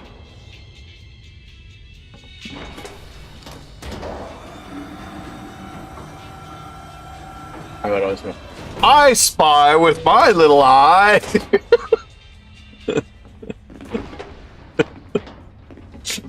A chair. That's not what we meant. Well, you said something. You didn't say what kind of thing. You just said something. Agent R. You have some data to sell. Our scientists are keen for new data. 3 million.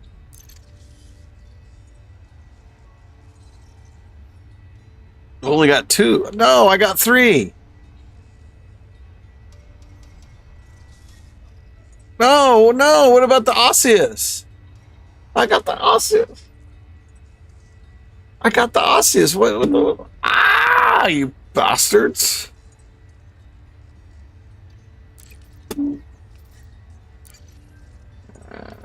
I got robbed. I got robbed. I'm gonna have to check that out. I know I got 3. I know I got the Osseous 3 times. I don't know what the hell happened. I sound like it's a huge deal. It's gonna be like another 8-10 million. I mean, it was really 8 or 10 million. Huge deal.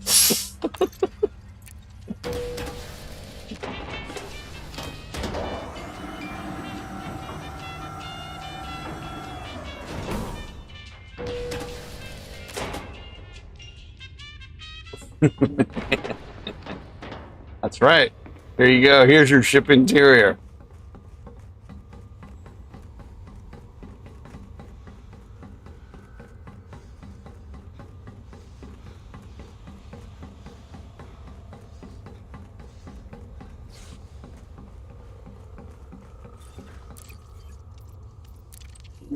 All right, Commanders, that's it for me tonight. 07. I hope you all enjoyed the stream.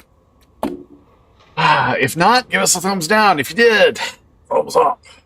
Subscribe to the channel and check out some of the other content. Share it with your friends, family, relatives, complete strangers, spam Reddit, Facebook, Twitter, Instagram.